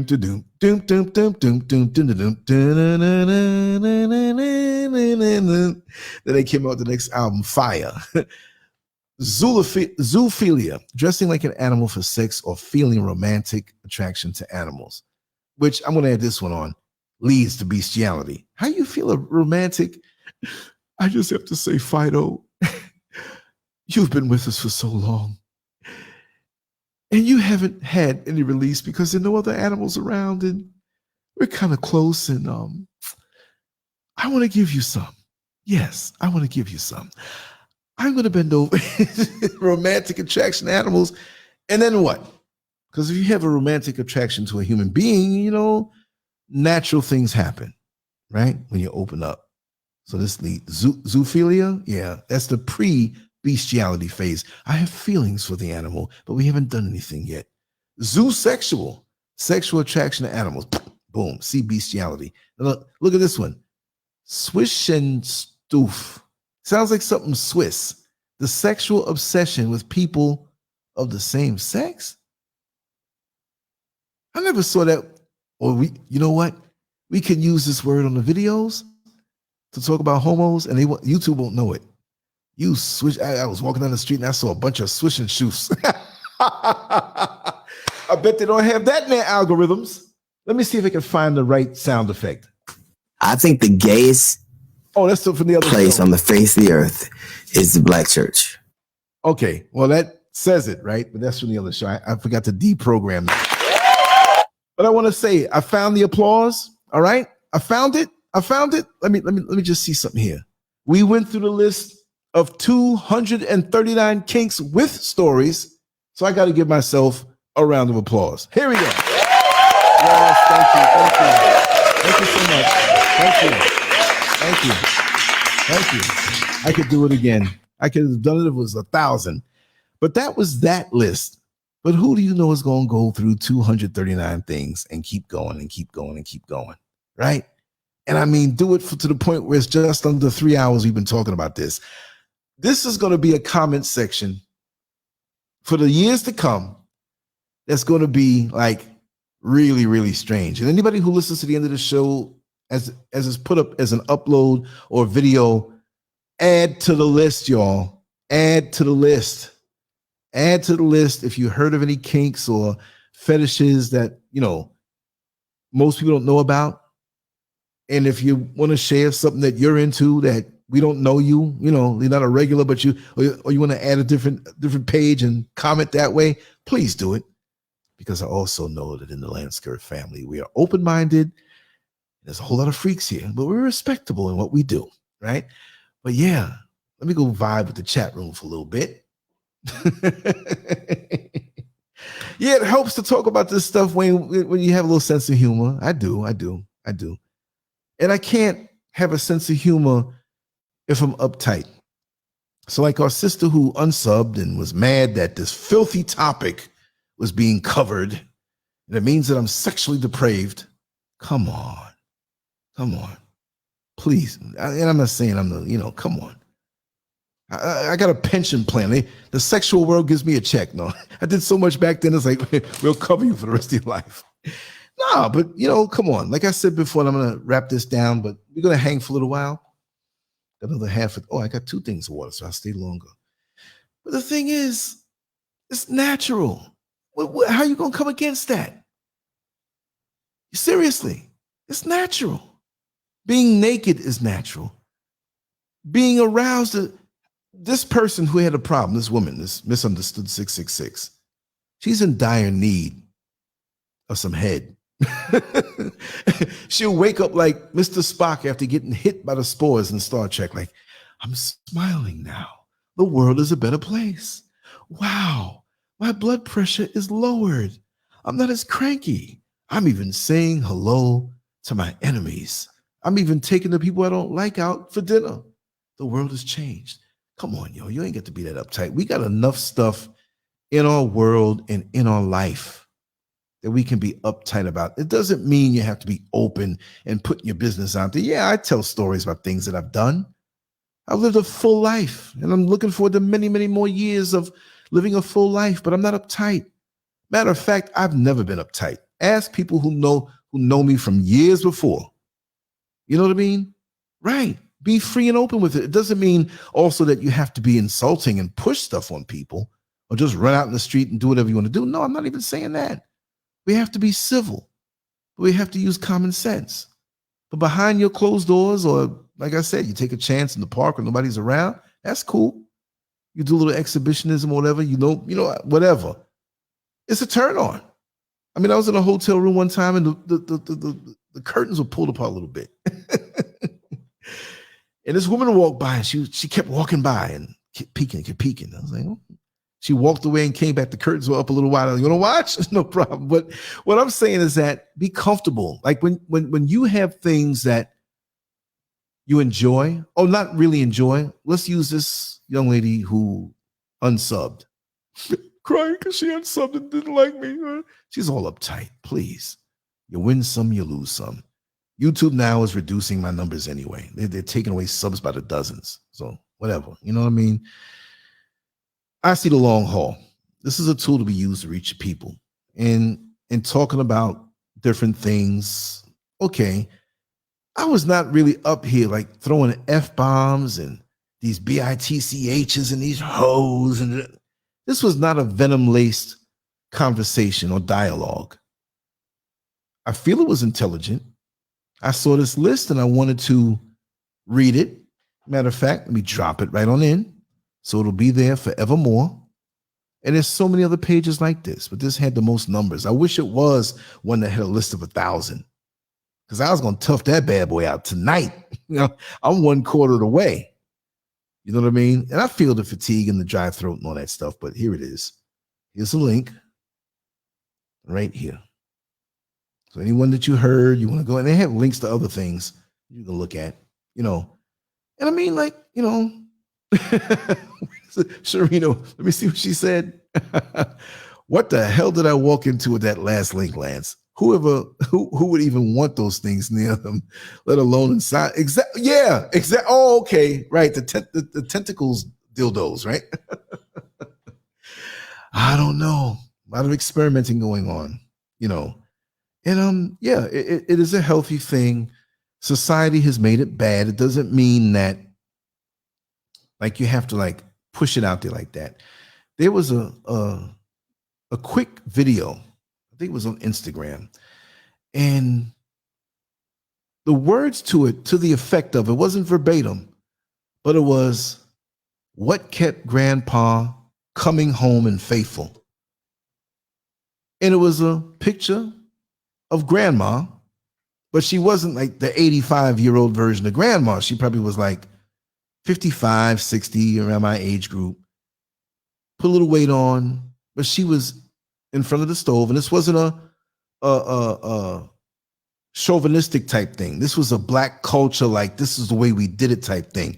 She had a house dress on that went below her knees, and it was not tight. But when she put her hand on the hip and was cooking the food, you can see grandma had a small waist and she had hips and a shape, and a little bit of the legs you saw was shapely. And she had her hair pulled back. She had no makeup on, and she was just doing that and looked back. That was a sexy woman. And this is what kept grandpa coming home, like, yo. And with that inference, we know that she took care of it. And it's not like, oh, you just have to be there for sex and cooking. But that's a part of it.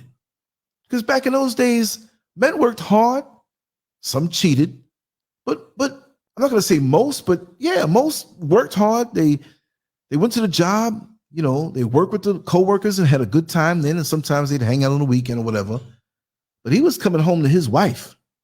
And that was grandma. And a lot of times, symbolically, because I don't know my grandparents. They passed away. One passed away long before I was born, and one passed away after I was born. You know, I had that supernatural experience where I was in the crib and standing up in the crib, reaching up to the ceiling, smiling and laughing, and noise was being made in the cupboards with the dishes. Not like loud, but my mother noticed that. And when she came in there, and I was glazed over, I didn't even notice her, you know. She kind of felt that was my grandmother, right? Because we got the news that she passed away a day and a half before, and she linked that up with what happened with me, because she always, she's like, I got to make a trip up there. You got to bring him down there, whatever. I want to hold my grandson. I want to hold him. You know what I mean? And that was her way, I feel, of holding me. I was laughing and I was reaching up. I'm stretching, looking up at something. I don't remember that. And my mother wouldn't lie. You know what I mean? So there's some things we can't explain, but going back to the grandma thing, grandma was not a plain Jane. She was a beautiful woman, but she didn't have to go and get the BBLs and all this stuff. She's a little heavy. She wasn't fat. She wasn't even plump, but she, she was a shapely woman who might have had extra 20 pounds or 25 pounds, or right in the right places. And I could imagine when Grandpa came home and she took him in that room after he ate, he might have been a little tired. You know, it's coming toward the end of the week. It's Thursday night. We got one more day to go. Baby, let me put you to sleep. You can take care of me on the weekend, but that's the way you do it. What's the shame in that? Is that filthy? Filthy? For real? I'm glad I handled it the way I did earlier on because, you know, you go broadside. I mean, I could see if I was like talking some straight, like disrespectful nastiness. Everybody who comes to the show knows I'm a very sexual person in my expressions, but I would not insult anybody. I would not, you know, some people be like, man, you talking that trash too much. I can't hang with that. Okay, cool. Nobody's going to always hang with you. But look at the other shows I do most of the time. Come on, y'all. I was thinking about my brothers and sisters and black people in general, man. I was fighting back tears. I was rambling. I didn't say nothing about some chick's ass. Come on now. It's a fact of life. Dick, pussy, penis, vagina, clitoris. Come on. Oh, that's filthy. There's something's wrong with you because that's natural. And our Creator gave it to us for a reason. You understand? And for us to procreate, how is an animal going to procreate? Let's go on in the animal kingdom. Okay, let's take 2 goats or human beings. You push in, you feel the pleasure. You want to feel that pleasure again? You can't push in and keep pushing in. You got to pull out to push in again. That's brilliant. You can say Creator, you can say God, you can say this, you can say that. But whoever came with the concept of that to get you to hump, you push it. Ooh, that feels good. Pull out, pull in, pull out, pull in. You keep doing that. What you thinking about? You're not thinking about the stock market. You're not thinking about global warming. You think about that thing that feels so good.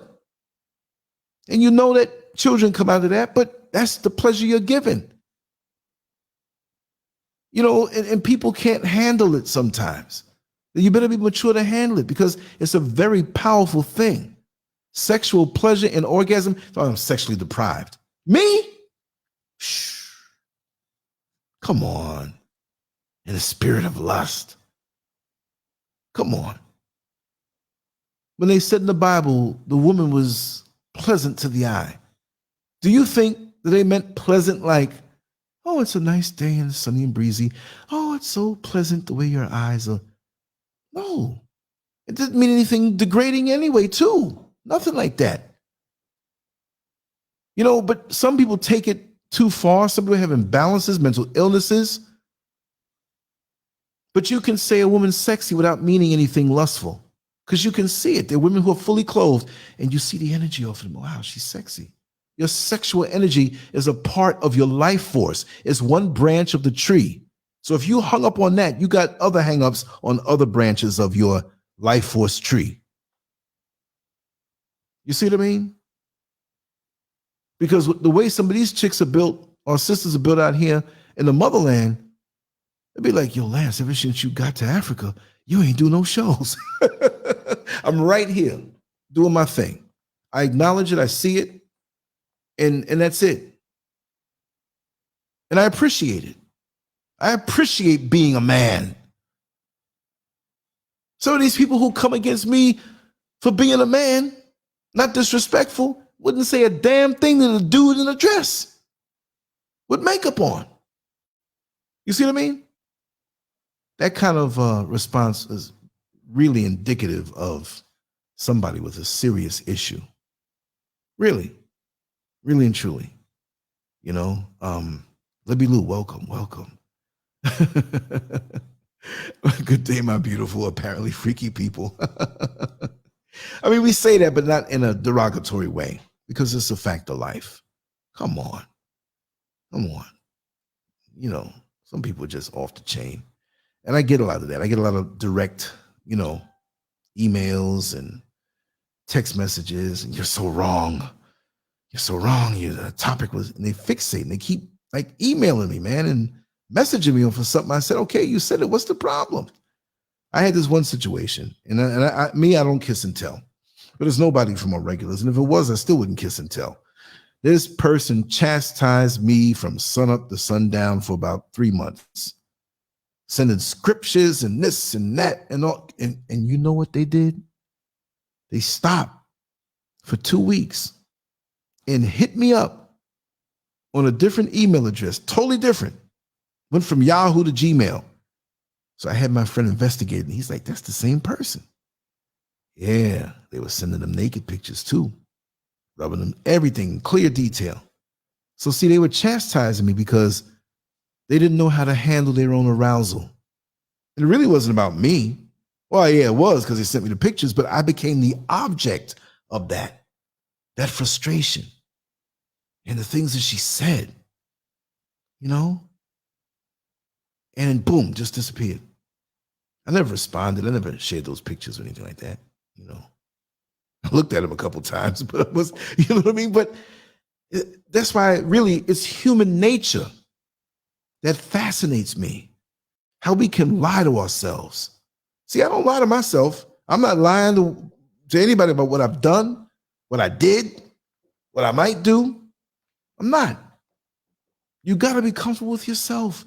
You got to be comfortable with your own sexuality, whatever it may be. Now, like there's certain things I think are the product of, you know, mental illness and the spiritual attacks and all that stuff. There's things we need to really sort out. You know, mine was just excessive sexual activity, but I have a high libido. What am I going to do? Take something to knock it down? You know, I mean, you are who you are. I eat a little bit more than most people, but I'm high energy from when I wake up. It's when I go to bed. I was up from early. It's 1:11 a.m. right now in Accra, Ghana. So I'm hyped. And I feel the fatigue, but the hype that I have will keep me up more. So the work that I was going to do, I have not even transferred the videos to the site from when I was on the band. That's a lot. And then put them on Spotify and SoundCloud and Apple Podcasts and Google Podcasts. But yet, in the early part, when I wake up, I want to get right out of the house, right out in the sun. I got to get some sun. Make a few runs and come back and knock this work out and get ready for a show tomorrow night. You know what I mean? So that's how I live. I'm not going to lie. I'm an artist. I draw what I see. I'm not going to draw what you think I should put on the paper. I'm going to draw what I see. And if we would just be happy with ourselves, it would make us more attractive. You know? I mean, that woman, like I said, who knows? But that is what she was like, I saw the title and it's filth, and you're more intelligent than I, and it's filth. We had fun. I wasn't trying to sit here and talk sexy into the microphone to the ladies and touch your breast right now, fondle your nipples. You know what I mean? I wasn't on that. We just reading down some things as adults. It's Friday, y'all. Friday means different things to people. Traditionally, you know, 9 to 5 and Friday. A lot of us don't work 9 to 5 jobs. It might be, thank God it's Sunday. Or thank God it's Monday. Who knows? But the mentality of us coming together and having some fun and talking on an adult level that really was PG rated, really and truly. You know, this was not a nasty lewd show. We were just speculating on, you know, different kinks and fetishes. But when somebody gets upset about something, that tells you. That might be the one over there, like I said, furiously masturbating. She already came 15 times, still listening to the show. Keep on moving. Don't stop now. Right there. Yes. Right there. Wow. Yes, Wayne. That's right. Yes. Chastisement is for the ones not doing what they're supposed to do. You're so right. But yes, you know what? For some reason, I thought it was like after 3. I mean, I said the time earlier, but internally, I felt like it was like after 3 o'clock. You know, which is should have used them scriptures to wipe up. Not peanuts, but yeah, right. Too much. Your penis or your nuts or both, right? But yeah, so I like shows like this. And anytime you want to, if there's a subject that you want to talk about, I'm here. Thank you, Reese. Thank you. Thank you. Thank you. This was a great show. Much needed. Yeah, it's much needed. It's a psychological thing. There's things going on in the world. Doesn't mean we're going to jump up and do all these fetishes. That's nasty. And whatever we have that we hold near and dear to ourselves in our expression of explosions and release, I'm not here to probe or try to find out, hey girl, what's your fetish? Whatever, People tell me all kind of things. People ask me things and I tell them. Somebody's got to be public with their stuff to a point to just make people feel comfortable. Look at Dr. Ruth.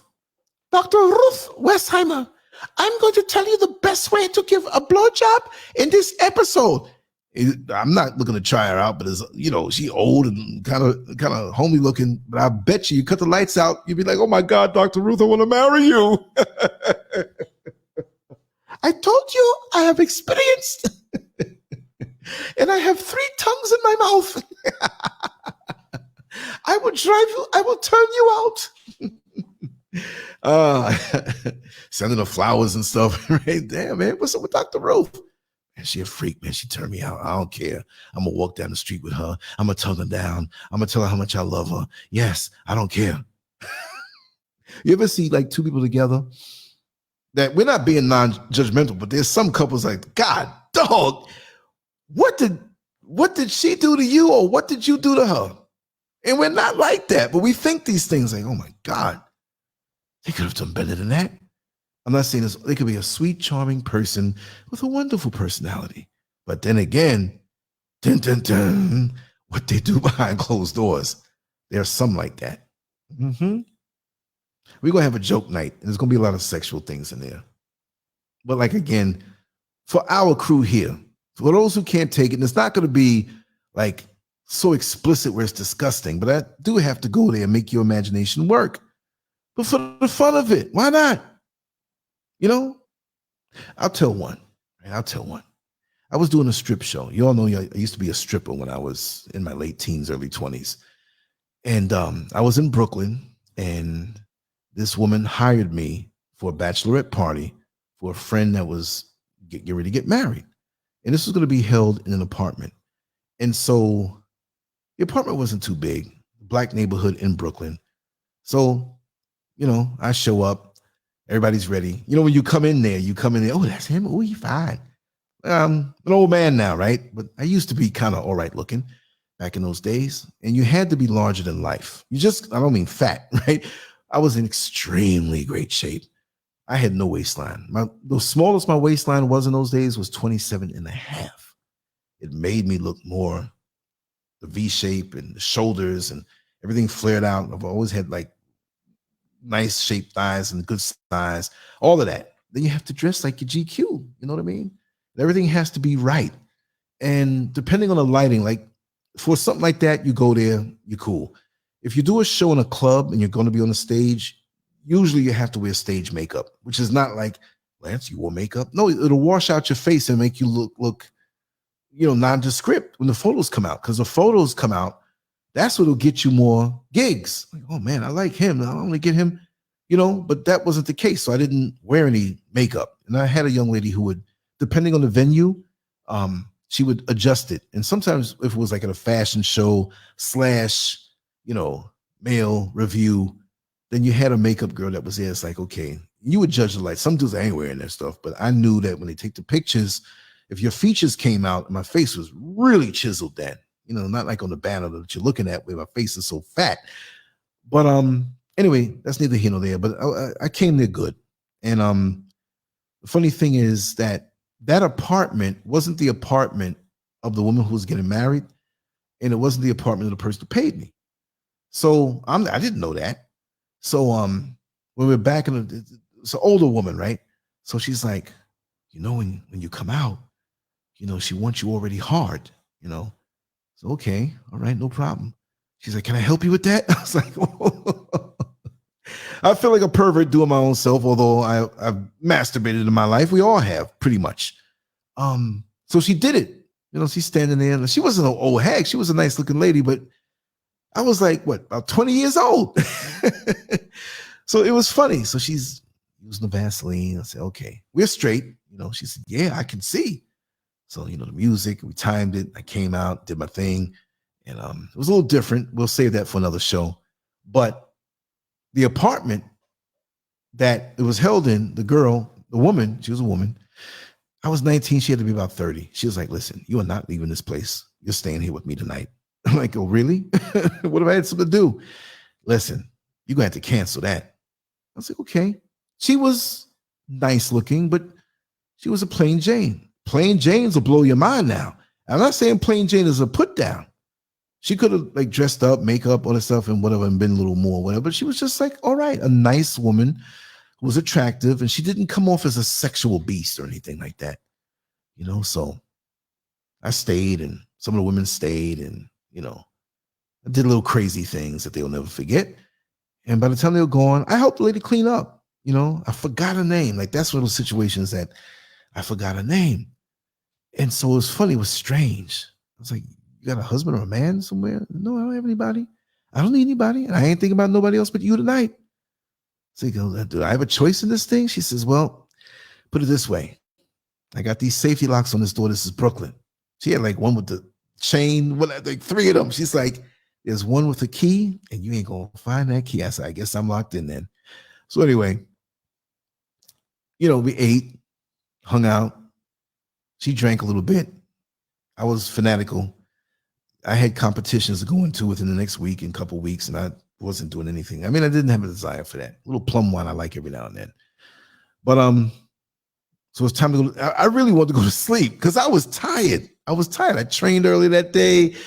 I trekked out to Brooklyn. I had my little bag, my little fruits in there and stuff like that. I always carried food with me. I never I was stuck and I had to eat McDonald's. That's how I kept myself tight like that in those pictures, because I carried my food for the day with me and half the next day just in case. But I ate some of the stuff she made, which was good. And so we got to bed and I'm like up, but I'm like, I can't wait to go to sleep. So she starts, playing around. I'll keep this PG. So she started performing a certain act. And she went from plain Jane, because now the sky was getting light. She had a lot of windows. And I'm looking at her like, oh my God, this feels so good. She was the most gorgeous woman in the world after a while, because what she did, I thought I was like Linda Blair on The Exorcist. It was like, am I floating over this bed or what? So it was so good that I'm laying back. And you have the round post on the headboard kind of up top to the side, but one was low. You know how a dude would stroke a woman's head? Oh my God, this feels so good. And you're rubbing her head. I wasn't rubbing her head. I was rubbing the round part of the headboard post affectionately. I'm sitting here and I'm seeing myself doing this. And I looked in the mirror. If you've been on the show enough, when Scurv starts feeling good, I start acting like I got chewing gum in my mouth. I don't know why. I was like,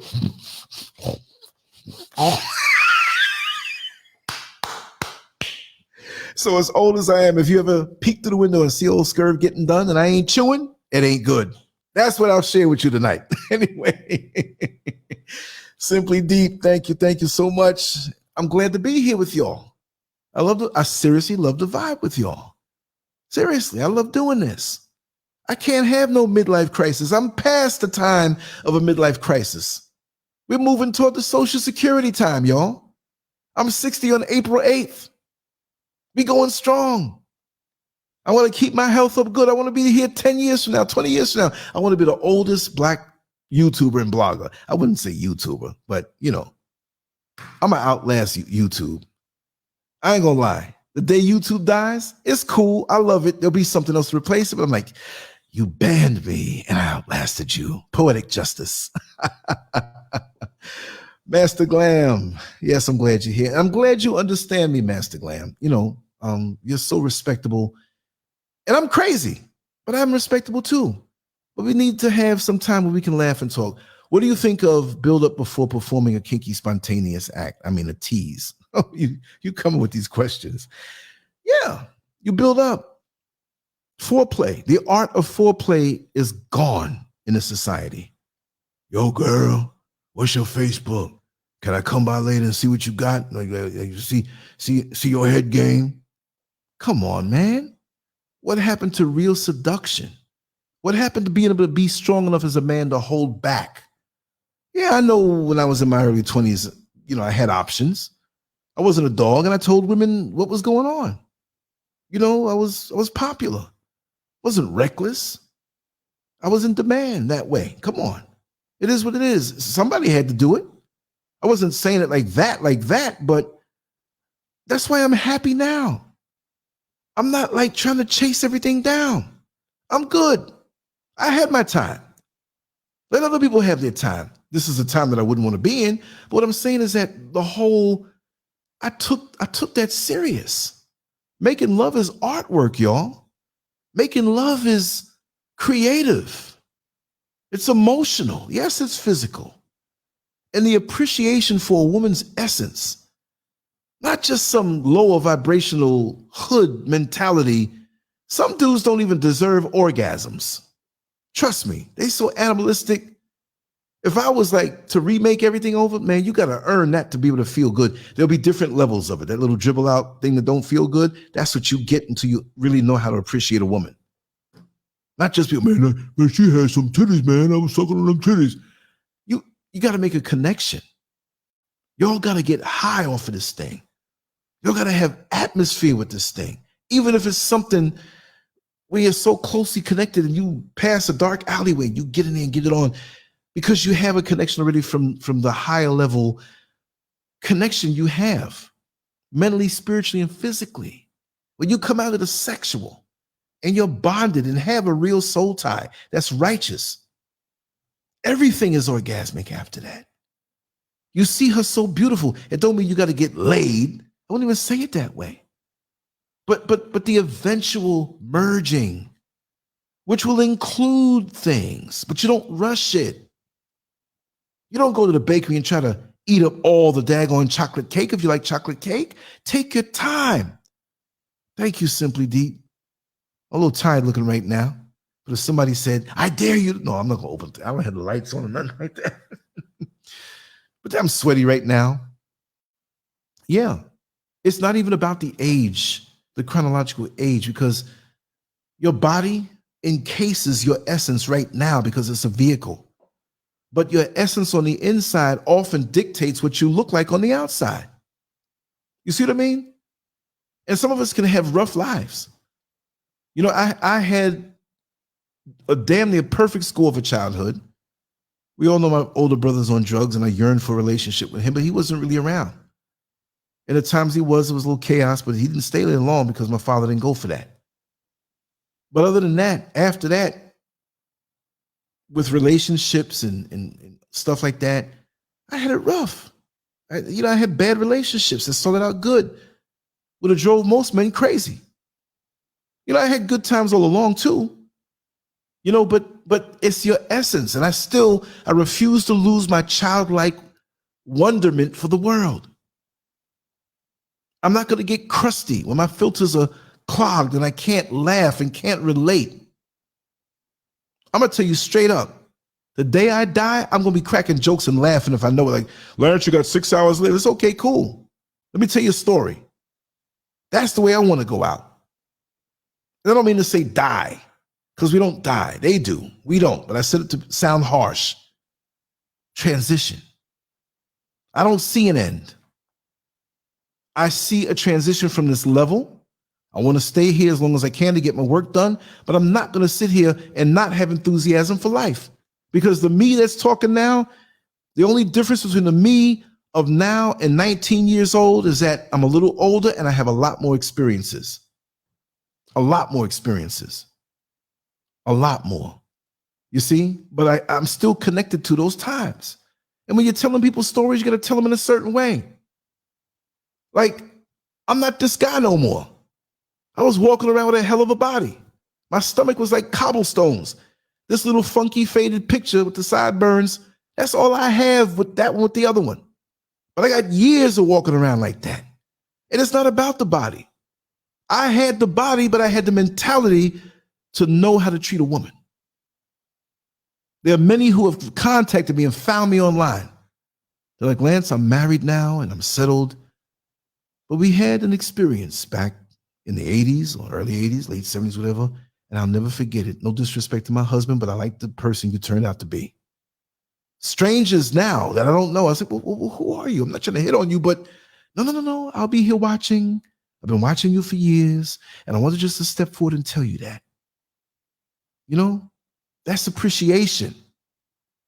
And when I had a body, I wasn't just about a body. I trained it. I was training 6 days a week for years, watching what I ate.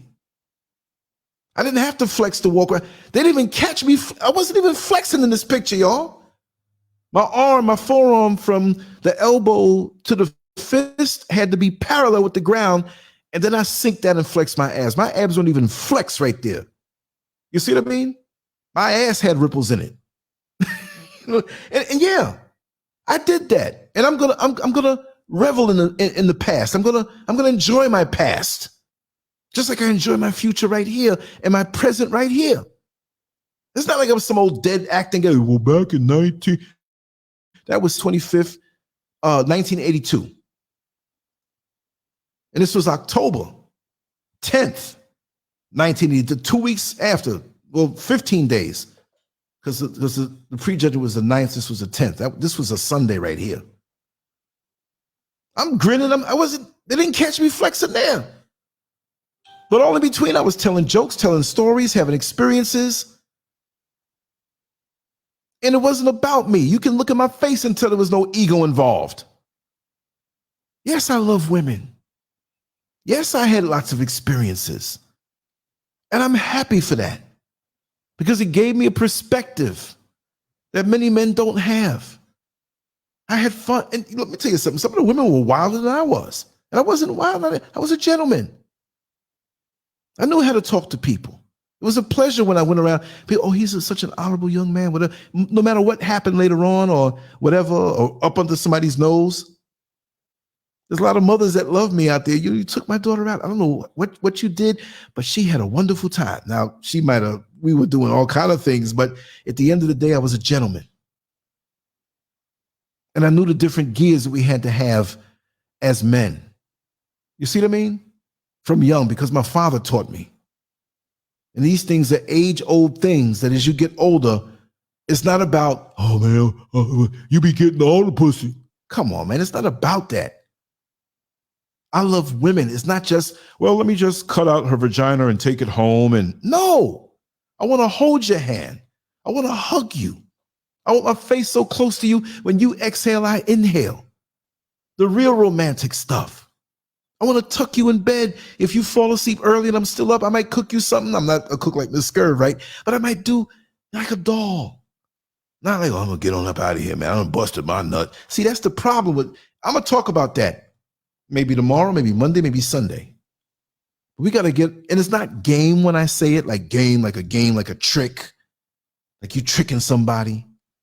But a lot of us got to get our game up to know manners, to make a woman who's with you, even if it's for a night, that she's proud to be on your arm.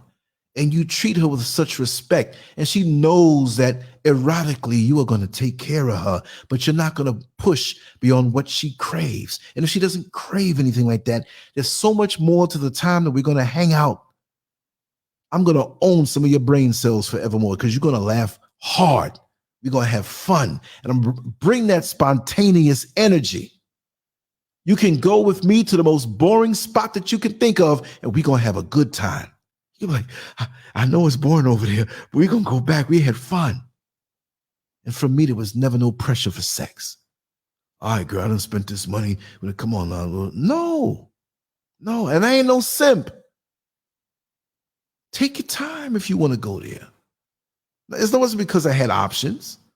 I got 5 other girls. No, it wasn't because of that. I wouldn't mention that or I would let them, I got options. But if I'm with you, I'm with you. I'm with you. And anytime you call me, I'm not going to ignore you.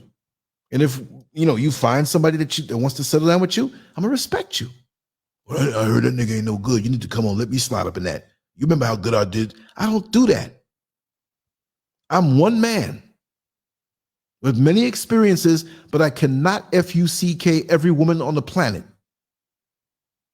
I'm not going to be, what's the word I'm looking for? Possessive over every, some dudes, they feel that once you engage with them one time forevermore, then they think no matter who you're with, like they got some magic power. They can ease up on you. And no, there are women I know now that I still talk to on an adult level, not on adult sex level, on a mature level. If you saw 35 years ago, 40 years ago, what we were doing, you'd be like, that's impossible. I can't see you two like that. We don't even focus on that. We forget about, you might hear a song and some funny story, and the scenario was that, but it's the story that we're laughing at. I just don't understand. You got to grow. You got to grow. You got to grow. You got to be taught. There's certain things my mother wouldn't allow me. I just came back to the chat room. I heard I done busted my nut. All right, Geraldine. I'm liable to say anything out of my mouth, but exactly, Master Glam, exactly. Some men would get way more sex if they were just gentlemen themselves. Be yourself. Be yourself. I was always me. I got friends of mine from way back. We talk every day. Friends from the early 70s. Well, actually, one friend, my friend Angelo, I'm gonna bring him on, and we're gonna talk about childhood stuff, like growing up, like my beginnings and names. And I think that's important to add into all of these videos I've done. Because in actuality, when I really got into all the videos like this, it was the art and the writing and stuff, but it's for my children, so they can know me at this age and different facets of my life that they wouldn't ask a question at this age, but they may get older and I might be gone and can't answer, but they're, oh, okay, I understand now, because their level of awareness and understanding may not be where I am. Of course it's not. But so it's an archive thing of my life. That's why I always mention age and drop names and streets and experiences. Yeah, there's certain things that, oh, Daddy, I don't want to hear that. I don't want to hear you did that. But they might. Just to know the full, because nobody's going to lie on me. If I'm going to tell my story, I'm going to tell it myself. Don't tell it for me. I mean, y'all can share things. I mean, but just somebody who wants to just straight lie. Because I'll be honest with you. That other marriage I was in, the bipolar situation, she wanted to make me out to, but it was her. Medically, that's proven. It's on paper. So all of her girlfriends who were trying to hate on me after they hit on me and I didn't do nothing, I could have dusted off a whole bunch of them. They were mad at that back then. But I don't think any one of them will waste their time to outdo me with all the talking that I do. And this is for my children. And if anybody can get any, how can I put it, motivation, or maybe some tidbit that I said, because I'm not saying I don't have the most wisdom in the world. I'm not even trying to come off like that. Whatever anybody can get from me, good. I left it. If it can help you, fine. And maybe I contradict myself sometimes, but you know what? I'm growing. So things I might have said here on YouTube 10 years ago, I might reframe it and say it different, so consider the time that it was said. You see? So that's what it's all about for me. So it's a human thing. I don't have to rehearse to be myself. Mrs. SCURV is back there. She hears me talking. These doors in Ghana, boy, in these apartments, they're heavy duty, like the ones up at the house. And again, like I said, I have the whole house tour on the Patreon and on the membership page. So you'll see inside every room, everywhere in the studio. It's all, the whole garden, the whole backyard is right there. Right? Just have to join the membership. I don't push it as much because, it's a lot to run the platform, as much content as we put up and stuff like that. So it's not like I can put stuff on Patreon and the membership page every single day, super exclusives and whatnot. I'll videotape like normal life and just getting around more so than what I would put out publicly on YouTube and whatever. You know what I mean? I'll do more. I'll get some moments every day. I can do that. That I'll do. Stuff you just don't see on this part, because that's what it's all about. But back to the other thing, it's it's about the impression. It's about the feeling you leave someone with. And that's, I was always aware with women. Now, some of them are going to be, some will be, there are some difficult women out here. I'm not women bashing and saying, oh, women are difficult. No, don't sound bite me. But, you know, there's that 1 out of 100. You know what I mean? That it's like, no matter what you do to treat them nice, even in a dating situation, you know, that it's like you take them out and you're not even trying that way. I just want you to see I'm a cool dude. We can hang out. I want you to feel relaxed around me. I don't want you to think it's a fake thing that I'm doing to make you relax so I can jump on you. Because I'll tell a woman straight up, and I have many times, that we're apprehensive in like dating. And dating meaning no sex, but because of the circumstances. And, you know, I never really said no. I mean, I had my times, right? But I'm letting you know straight up, listen, I am not going to pressure you for sex. If I see that in her face, I'm going to let you know. I'm not going to, it's not going to happen. If it happens, it's because you let me know without even saying, verbal or nonverbal, or we kind of know that we feel this way. I'm here to have a good damn time. I'm here to laugh. I'm here to talk. I'm here to titillate you, not just titillate to stimulate your vagina, but to titillate your mind so you say, damn, I had a real good, clean, fun time. And I'm not even looking for that from that for you tonight. Now, if you throw it on me now and make it hard for me to say no, I'll roll with you because you're very attractive and I wouldn't mind. But that's not what this night is all about.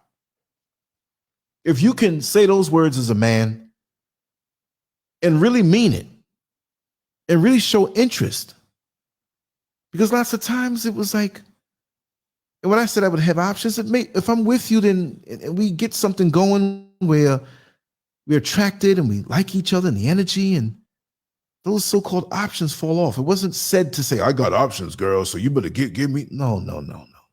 It's an energy thing. Vaginas come standard in a woman. So I got one penis. I'm going to try to, you know, come on now. And yeah, there are times in my life and years in my life and whatever. You all know my story, but that's what it was originally about. I'd rather not. Look, all the beautiful sisters in this chat room, most of our sisters, you have my number, I have your number. We have conversations. We ain't talking about, damn girl. No. We may say something on a level where we're talking intelligently and mention the topic. I mean, I could have said, okay, I'm doing a show for an hour and getting off from a readers list. I'm just hanging. It's like after you go to the club and you standing out in front of the club for an hour and a half after it closes up, and you just are in the parking lot. I wasn't a club guy. I was always a bouncer or whatever, but you're in the parking lot and somebody has their car door open, the window open, and they're playing music. And it's like people over there dancing, like the club owner is gone and we're in the parking lot dancing. Or the church service is over. The pastor left and you still in the parking lot, and usually you gossiping. That's black folks. That's why I love black folks. Because I am that. I can never be no anal retentive white man. Please, I'm gonna say it the Christian way. Please, dear Lord, do not send me back if I fail my lessons as some white man. Please don't do it. Please. No. I still love black women. I don't care. I'll get bad treatment from my own people. Look at them, white devils. I'm like, yeah, I know I'm encased in this, but I'm really a black man. I think crazy like that. You know what I mean? But it's a time spent while we have the time to spend together and vibe and say things in the chat room and have people come on. And that's why I always welcome everybody to come on and speak your mind. And I love it. I love being me. I love you, who you are. It's on such a high level. I think of all of you every day. I do. How can I like edit a video, a Master Glam video, and not think of her like that's Master Glam? You know what I mean? Like, but whoever else is here. Some people choose to leave, whatever little reasons of, you know, whatever they were thinking before. Hey, I can't stop that. But I'm still here, and I always will be here as long as I have health and strength And I'm in Africa now, but I got a little more time, you know, and just relating. Anything you share with me, I'm not broadcasting to the world. A lot of my family here has shared a lot with me, and that's between me and them. You tell me something, you say, hey, I want you to talk about it, but don't mention my name. Okay, you sure? Okay, I'm good with that. I'm good with that. Well, I'm going to have to listen. If I don't stop talking, I'm going to be like, it's going to be daybreak over here. It's already like what? Well, no, it's only 1:44, but I do want to get up. Mrs. SCURV is not going to go up to the property in the garden. She does Monday through Friday. Maybe she'll take a day off in the middle of the week. I know she's going to have some stuff to do, and I'll be like all nodding out, like all beat up. And I want to get out and get some sun, come back, and do all of this repetitious work with the website. I'm far behind. I'm real far behind. I'm gonna have to be on some old RoboCop focus type stuff. Get my food, get the music playing, and that's when I'm super quiet, if you can really believe that. So yeah. Oh, you said 2.2 was it 2.0 or 2 o'clock you're trying to say? Yeah, well, 2.0 is when I start zeroing in. 3.0, because I get a lot done. And your mind has to be right, like to remember, like I did this, I did that, I did this, copy and paste this, put this in, resize this banner, do this thing over, whatever. And you got to work all the computers, and they're all not going to behave. You know, oh, I'll get a lot of sun for you. Yes, I will. And like I said, I'll be posting up a lot of regular stuff. Like you know, I want to make everything spectacular, but I'm here and you're not seeing here. So any little thing that on a regular level, not just like the tourist sites and everything, but just regular life. I might talk a little bit. Hey, I'm gonna take you to the store with me. I might bring my little GoPro, talk and show you little things, whatever, and just throw it up. It's just regular living. Like when me and Mr. SCURV do the walk and talks, like stuff like that. Even on my own, I'll keep my thing with me and talk and make you see. I thought maybe it might get like too repetitious or something, whatever, but I'll do that stuff. I'm doing it anyway, so might as well share it, right? So anyway, I hate to go. This is one of the times I don't want to go. I'm so full of love as always and wound up, and we had fun tonight. I'm really happy that we had the fun tonight that I wanted to have. I apologize for the knucklehead that came out like that in the beginning. Filth and sexual depravity and all. Come on, you don't know me like that. She can say that, she really don't know me. You'll know me, T.I., right? Anyway, if you haven't downloaded the LANCESCURV app, please do so. It's free. It's not bootlegging. It's legit. It's nothing I did to cut corners. It's not nooker-rigged. You know what I mean? It's straight legit. It's at the App Store, Google Play, and Amazon.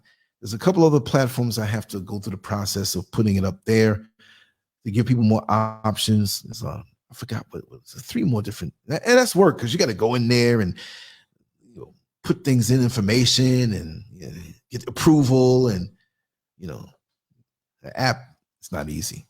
And so I got to keep up with that also, So anyway, much love to you all. I'll play some music for a little bit.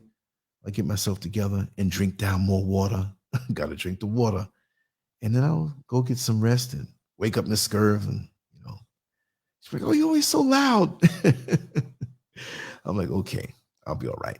But anyway, let's play some music. And I'm going to vary the music more so in days to come and set that up, that part of production, and get some new intros and voiceovers and all that stuff. Just I want to make things better over time. And thank you all for your support. And it really means a lot to me. Thank you so much. Have a good night. Peace.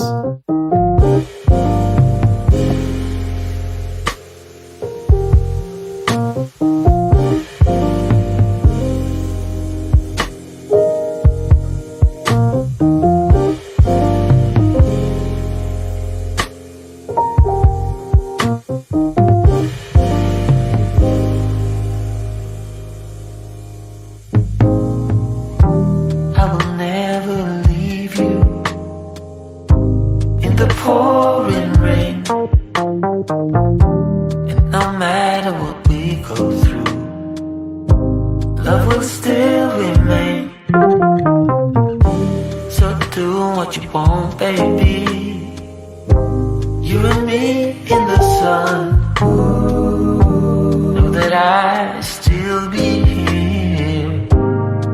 day is done.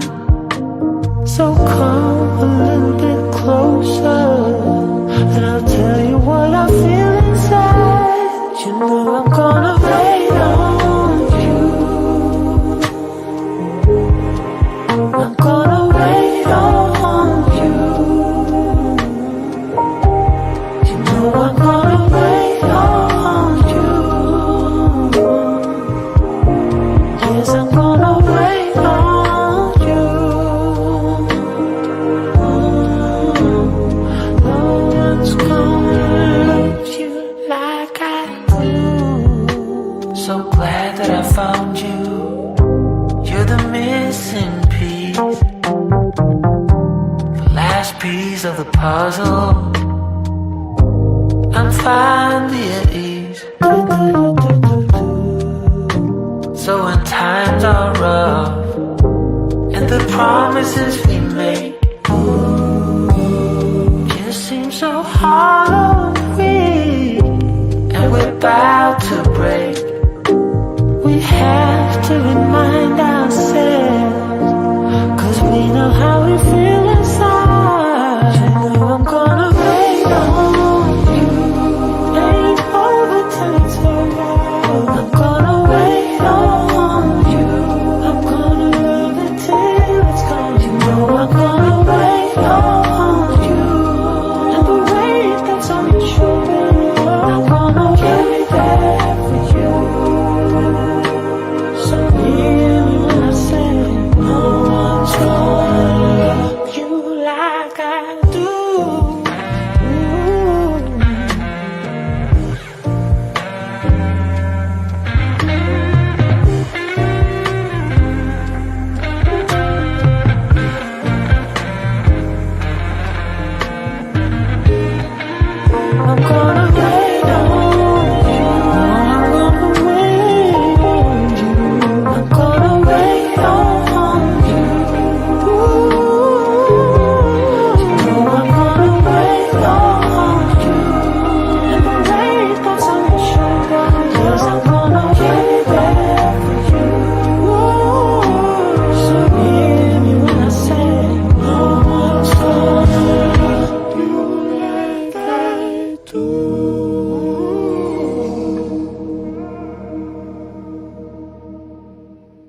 even gone. I wanna feel that summer feel, but I don't wanna go if you ain't with me. Let's make a home, be all alone. So tell me, baby, where would you like to go? Maybe we'll drive from coast to coast, only to where we love the most. I'm taking you to paradise, paradise. You know where we're going tonight, going tonight. Paradise, paradise. I'm taking you to paradise, paradise. I don't even care about the price, care about the price, yeah. Paradise, paradise. I'm taking you. Let's see the sun and have some fun. I'm so tired of living life in gray, babe. And you deserve to see the world. So tell me, baby, where would you like to go? Maybe we'll drive from coast to coast, only to where we love the most. I'm taking you to paradise, paradise. You know where we're going tonight, going tonight. Paradise, paradise. I'm taking you to paradise, paradise. I don't even care about the price, care about the price, yeah. Paradise, paradise. I'm taking you. Come and take a seat next to me, babe. Let this pretty view take your breath away. Baby, we deserve a break from our old ways. Anywhere's home when you're with me. Come and take a seat next to me, babe. Let this pretty view take your breath away. Baby, we deserve a break from our old ways. Cause I'm taking you to paradise, paradise. You know where we're going tonight, going tonight. Paradise, paradise. I'm taking you to paradise, paradise. I don't even care about the price, care about the price, yeah. Paradise, paradise. I'm taking you,